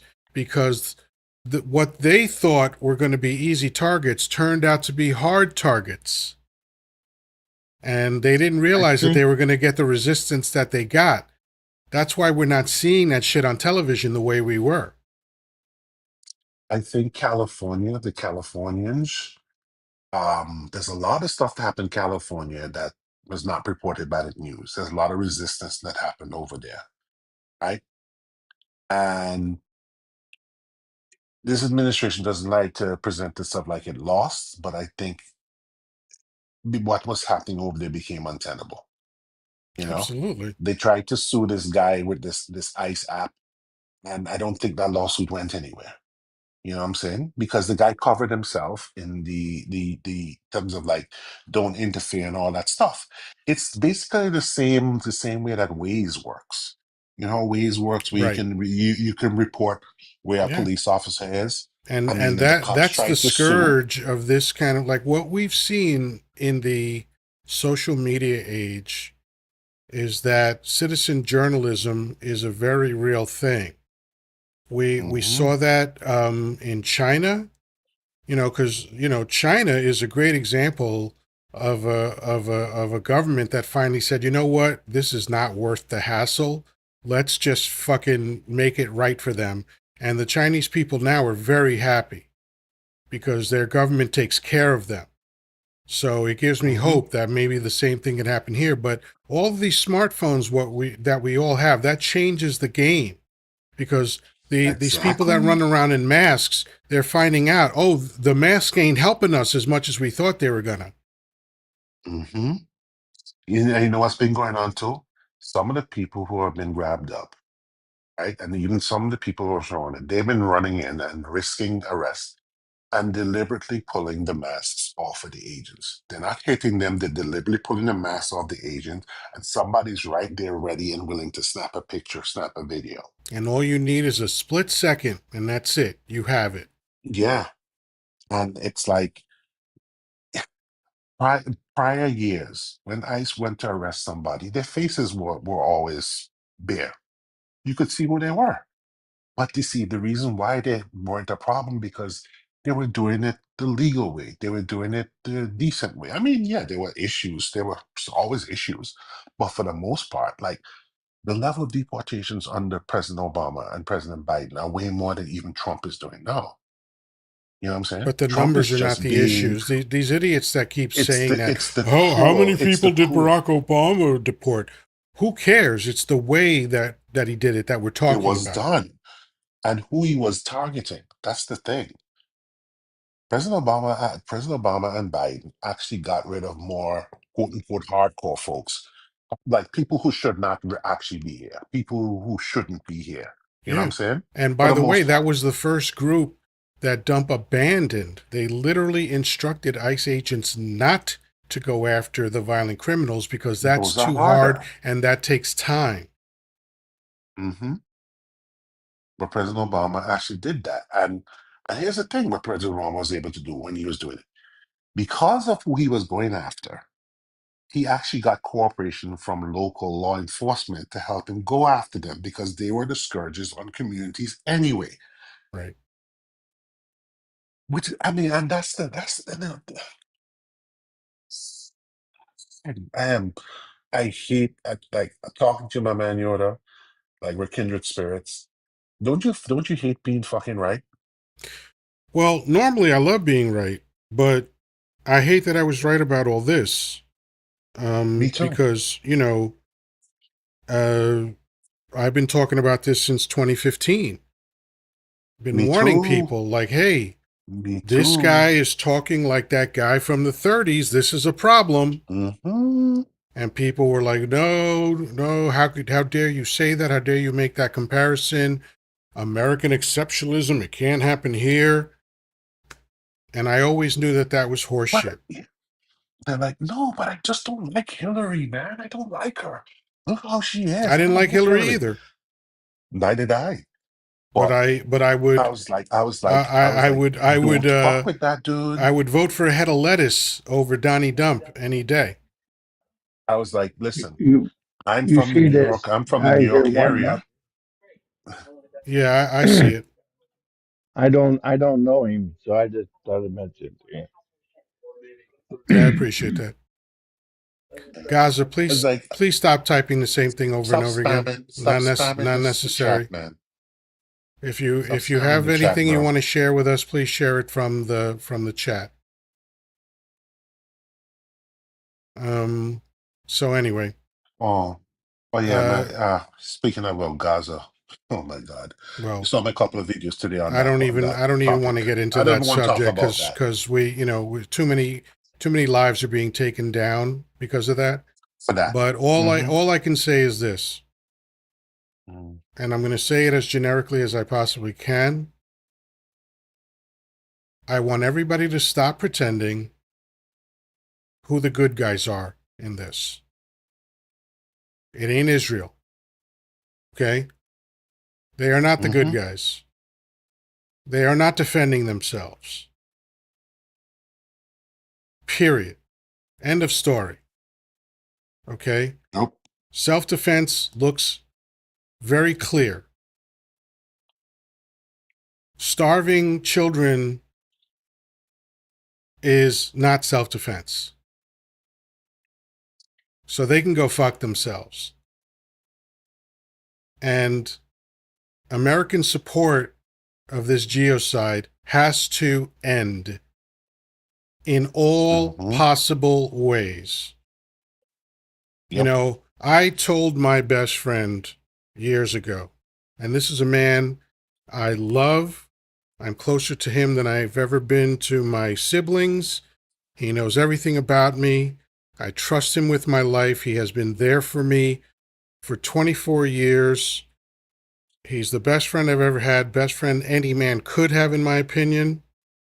Mm-hmm. I can't find enough words to express my love and admiration for this man. And I told him if I found out that you diddled children today, I would never talk to you again and I would turn you over to the police. Because no matter how you feel about something or someone, when new facts come in, you have to change your thought process. I don't care how far back the alliance goes. I don't care what the relationship has always been.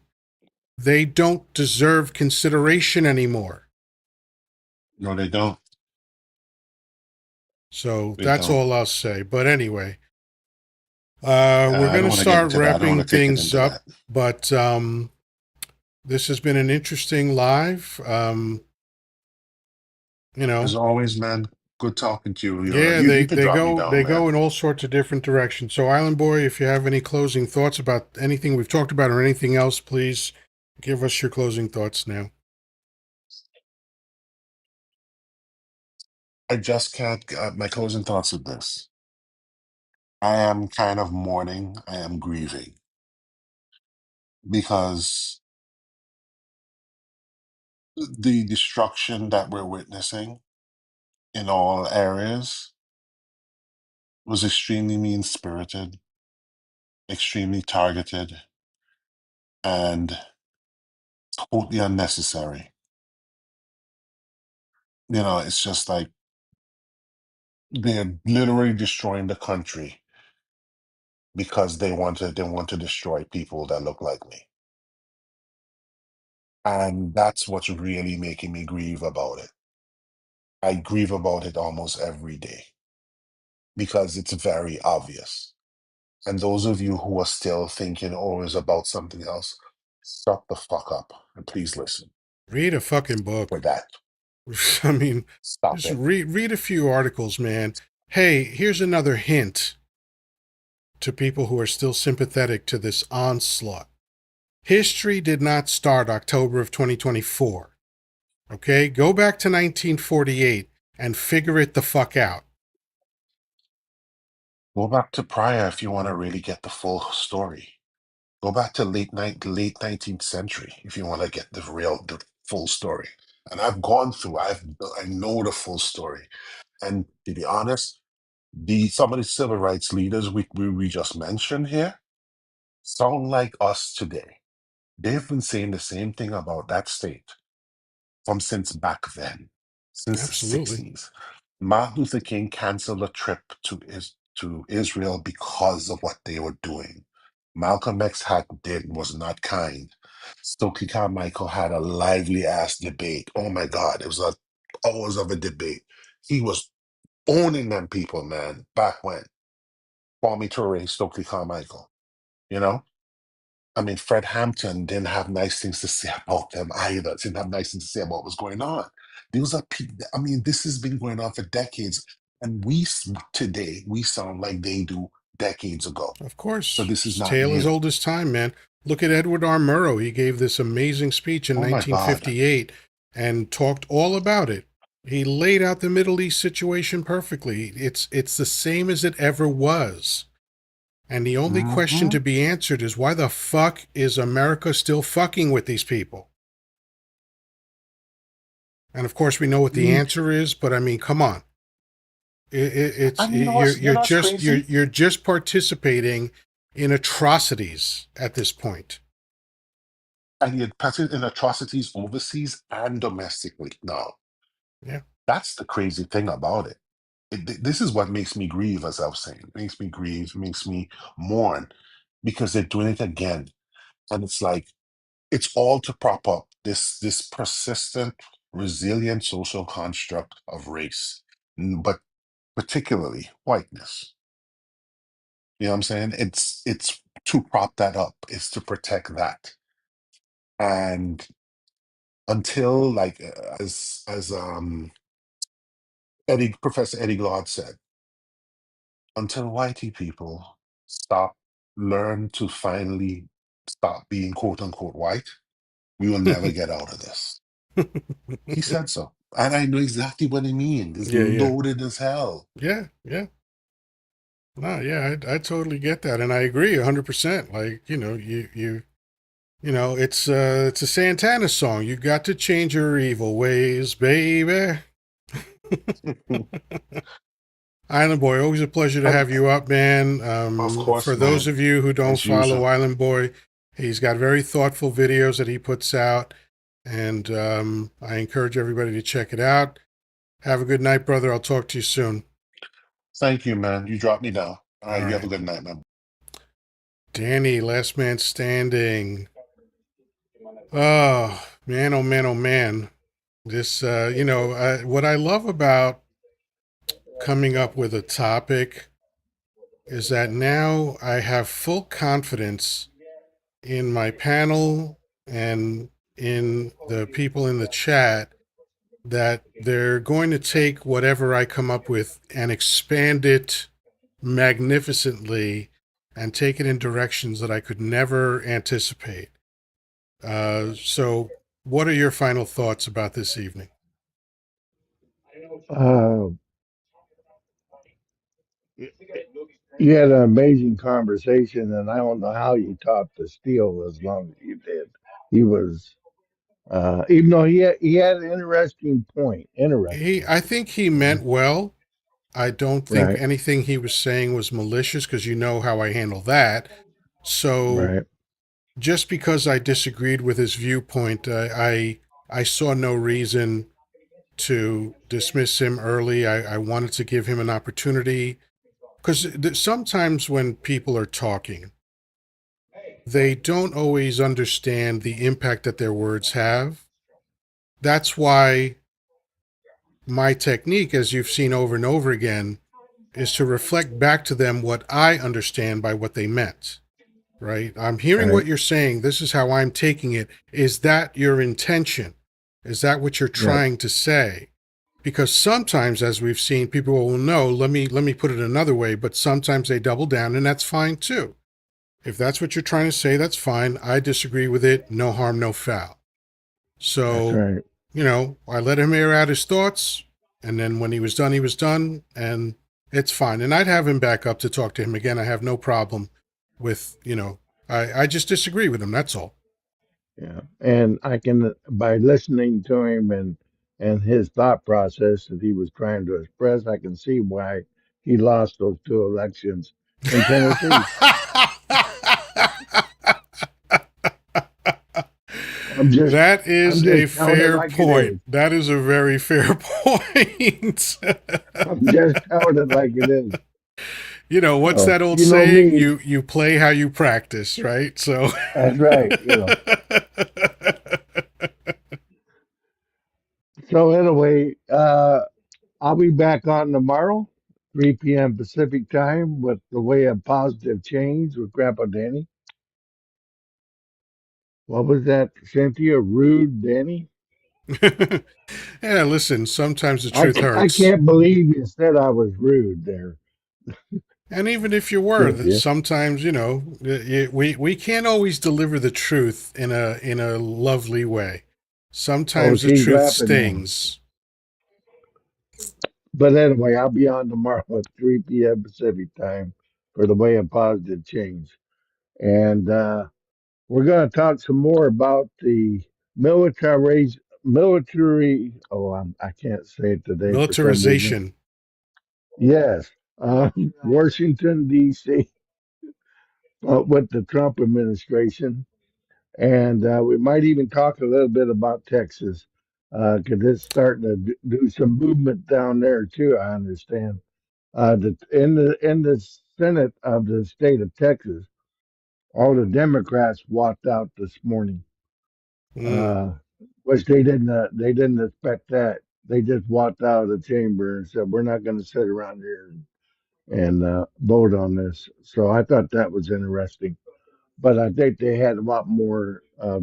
They had a quorum, so what they right. needed to do in the in the state senate, but the House is the problem that they're having with all those representatives.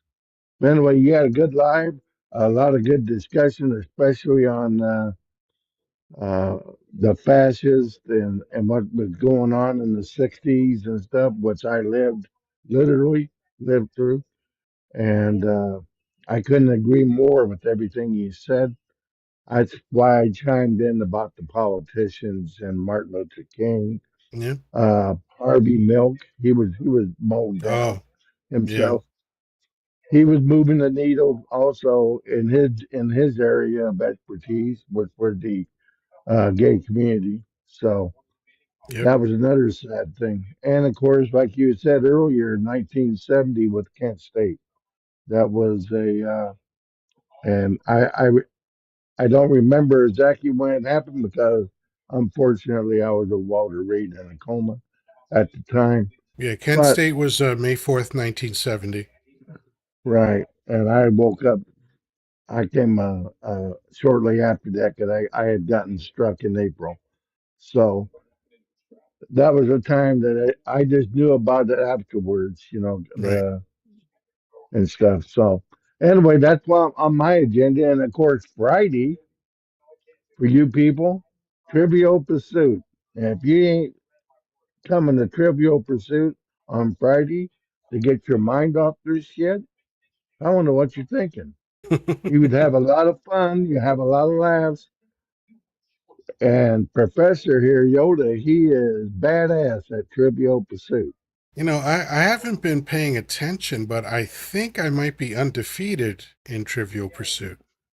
You are so far as I can Wow. have calculated. Yeah. So, Yeah, if I'm anyway, there from the beginning of the game, which I have been all but one time, um, then I think I've been undefeated. And it's funny because like I'm somewhat competitive, but I'm not ambitious enough to be very competitive. But it is fun getting the answers right, but it's just as much fun getting the answers wrong. Because you get to learn a little factoid, and it's called Trivial Pursuit, right? and the word trivial means that it's not important. None of these things are important. These are just factoids. But they're interesting. We learn about, how often have we learned about countries that we literally have never heard of before because of a Trivial Pursuit question? Or Lots we of learn about times, people in history and we're like, I've never heard that fucking name in my life. And it was some major event that took place, 50 or 100 years right? ago or whatever. So it is really interesting. And it's, nobody could have convinced me that playing Trivial Pursuit would be that much fun. Um, the only reason I was there is because you were doing it. Right? Right. So whatever you do in social media, I want to be a part of, right? That's just a blanket reality, right? So I went, I was like, all right, we're here, we're going to do this. And then at the end of it, I was like, well, wow, that was a lot of fun, right? But I didn't know if that was just a one off, because in life, I believe it's like once is meaningless, twice is a coincidence, three times is a pattern. Well, at this point, we've been doing it a few months now, and it's just consistently fun Hmm. and uproarious, nonstop fun for the whole time. Like every time Judy yells ready, it's funny. You know, Yep. every time someone gets pissed off for the wrong answer, it's funny. And nobody takes it personally. No, we're all No. fucking with each other relentlessly throughout the whole thing. Like it's just everything you want for a Yep. hangout. It reminds me of Yeah. when I'd be at the diner because there was a time in my life when I was at a diner pretty much 5 to 7 days a week, right? At the end of the day, when I was going to these anonymous programs, so from 87 to 93, when I was plugged into that whole lifestyle, after the meetings, we would usually go to the diner and be there all night in some cases because, many of us had nothing to do. So we just be chugging down 3, 4 cups of coffee, eating a lot of French fries and shitty diner food, and just laughing our asses off, talking about all sorts of shit. And that experience has now been replicated in the Trivial Pursuit game every Friday, and that's what keeps me coming back and just loving it. It's a great break from the crap that's going on, and And that's why I think, much needed break. and the 3 days a week that I do my lives, uh, Monday and Wednesday being current events, and then Friday being Trivial Pursuit, kind of it also makes your weekend better. Right. You're taking your mind off of what's going on. You go into the weekend with a little happier, a little positive, and that was the whole idea of it. And I stole the idea of that because at first you called it Casual Friday, right? And I Correct. stole that idea and I was like, you know what? I think it would be a good idea for one day a week to have a different format. So I went with Chill Saturday. right? Correct. And I'm so glad that I did it because the same thing, we've got trivia on Friday and then we got Saturday where it's a different format, it's more personal, and it's been working out really well. I enjoy Saturdays on if I do say so on my own live. I just really enjoy the Yeah, I vibes do that too. we have on Saturday, and the fact that in a way unintentionally through Trivial Pursuit and through Chill Saturdays we've all gotten to know each other a little better. So Right. it's just bonus after bonus after bonus. A lot of fun, a lot of, getting closer with other people, even though it's online and all this other shit. These relationships are meaningful. Like, when WKRP came on and said that, he had his health issue, like we felt that, like it was like, oh Right. shit, this is someone we care about that's having a health issue. That doesn't happen online very often, but these communities can build and they can become very meaningful parts of our lives, and it's a beautiful thing. I've found some great friends on what we've done in the last since January, since I've been on. I have really found some nice people, good people, Yeah, and I welcome that. I enjoy that. Your friendship and mine is invaluable. I can't put a price on it. I'm Uh, with you. Yeah, I wouldn't change anything that I've done between you and me, anything in the world. And I do 100%. want to thank you for telling me about WKRP. Yeah, I did send him a text message because I have his phone number, and yep, I told him, I said, "Thank God that Yoda told me, and I'm sending you prayers, my friend." And yep, we had a nice little exchange of texts after yeah, that. But I thank you again for letting me know that. yeah, of course. Well, that's what we do. That Like, let me tell you, I have already reached out to you a few months ago when we had that unfortunate incident on one of your lives. And the next day I reached out to you to say, hey man, was I at fault at all in all this stuff? Because, and for me to seek counsel from anybody is a big deal because I don't do that. I generally don't do that. But I do my best to be humble and I do my best to understand that sometimes even unintentionally I can do the wrong thing.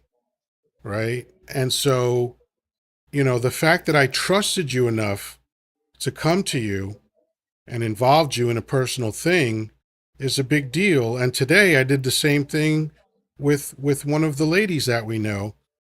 I reached out to her to get a woman's perspective on something, right? And that's a valuable resource. She texted me back right away to be like, oh, this, that, and the other thing. And at the end of a short exchange, I had some new insight from the perspective of a woman, which was very helpful to me. And that's worth its weight in gold. Like absolutely. you can't, like, how phenomenal is that I have that resource, that I have you, that I can talk to AC, that I can talk to Jordan, that I can reach out to various people and be like, what's up? And sometimes it's just a typical check-in. Hey, how you doing? Haven't seen you in a minute. Sometimes it's about, like, when AC got his account shut down. It was all about, hey, let's encourage him to get him back on his feet and all that. And we rally Right. around each other and we support each other. And so it's like, oh, you want to say this is just some internet thing? I beg to differ. It's a lot more than that. Oh, like I said, if it wasn't for TikTok, I would have never met you and met all the other people that I feel very close to as actual friends.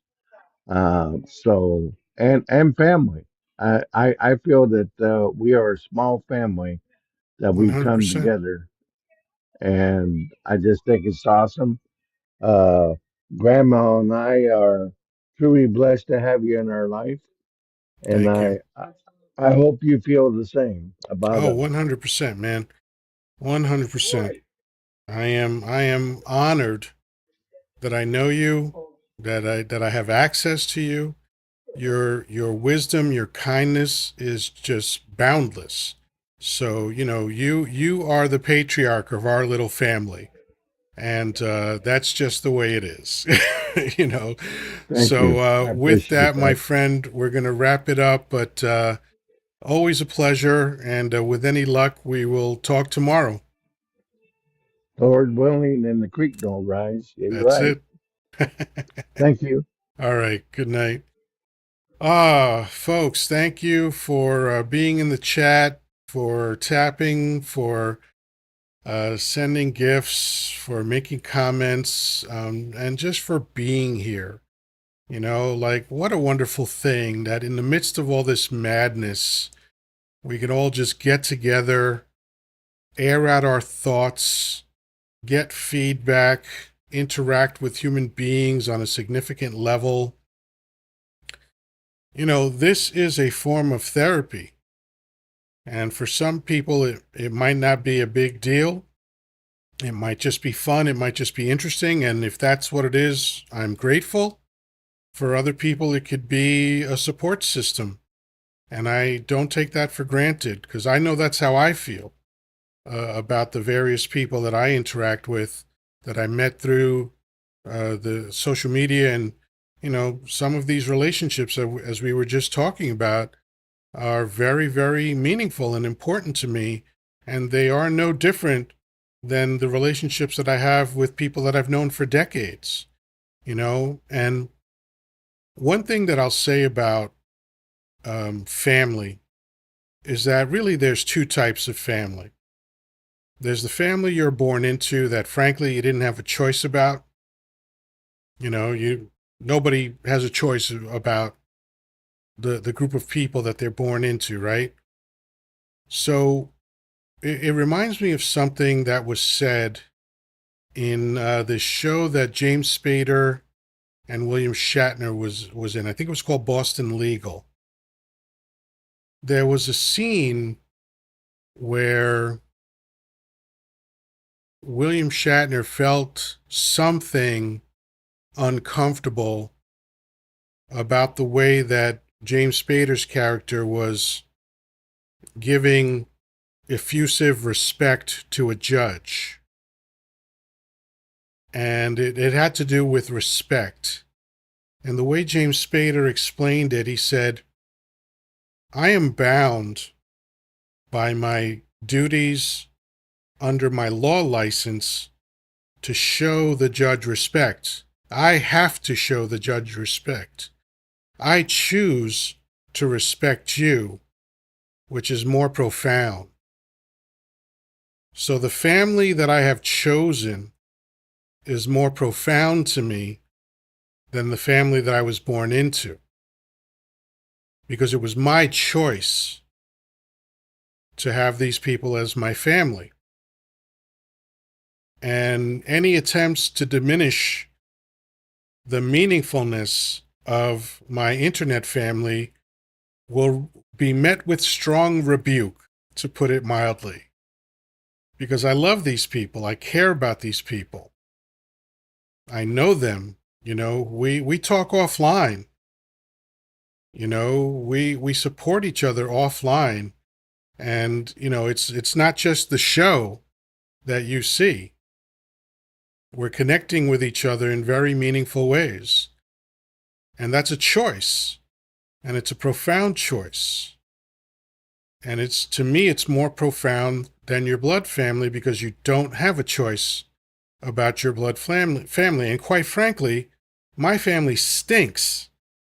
I don't talk to my family except for my uncle and his children because my family is mostly awful people. I'm the black sheep of my family. I am not like them at all. And they have shunned me. But I had the final say because when I extricated myself from them, suddenly they were wondering what happened. And all they were met with was, you all can go to hell. I don't need you people.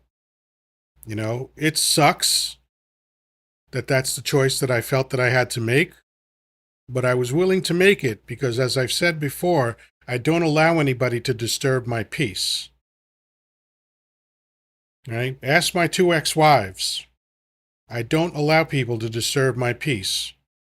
Ask the list of friends who wished that I was still talking to them how I am about people who disturb my peace. People that I've known 20, 30, 40 years. You start disturbing my peace, and I ask you to please stop disturbing my peace, and you decide to continue, then I'm gone. And no matter how much you come at me after that, my string of ex-girlfriends that text me every 6 months to try to talk to me, and they're met with silence. Because that's how I am. When you disturb my peace, you are gone. So when I find people who are loving, caring, kind, supportive, love to laugh, love to have fun, and truly are there when I need them, those are the people that I'm going to hang with. You know? Seems pretty obvious, but I know too many people that put up with too much bullshit. They decide, and it's a fair decision because I know how hard it is to cut people off, but there are a lot of people that decide to put up with a lot of fucking bullshit from people. And I just got to a point in my life about 30 years ago when I was like, yeah, no, I'm not doing that. I am not doing that. So anyway, I'm off on a bit of a tangent, but the point is that my chosen family is absolutely beautiful. I feel privileged to have these people in my lives and to be part of their lives. And I mean their real life, not their live shows, right? So that's it for now, folks. Again, I want to thank everybody that's hung in there through the whole time and who comes back night after night. You folks mean the world to me. And as always, peace, love, and granola. Talk to you soon.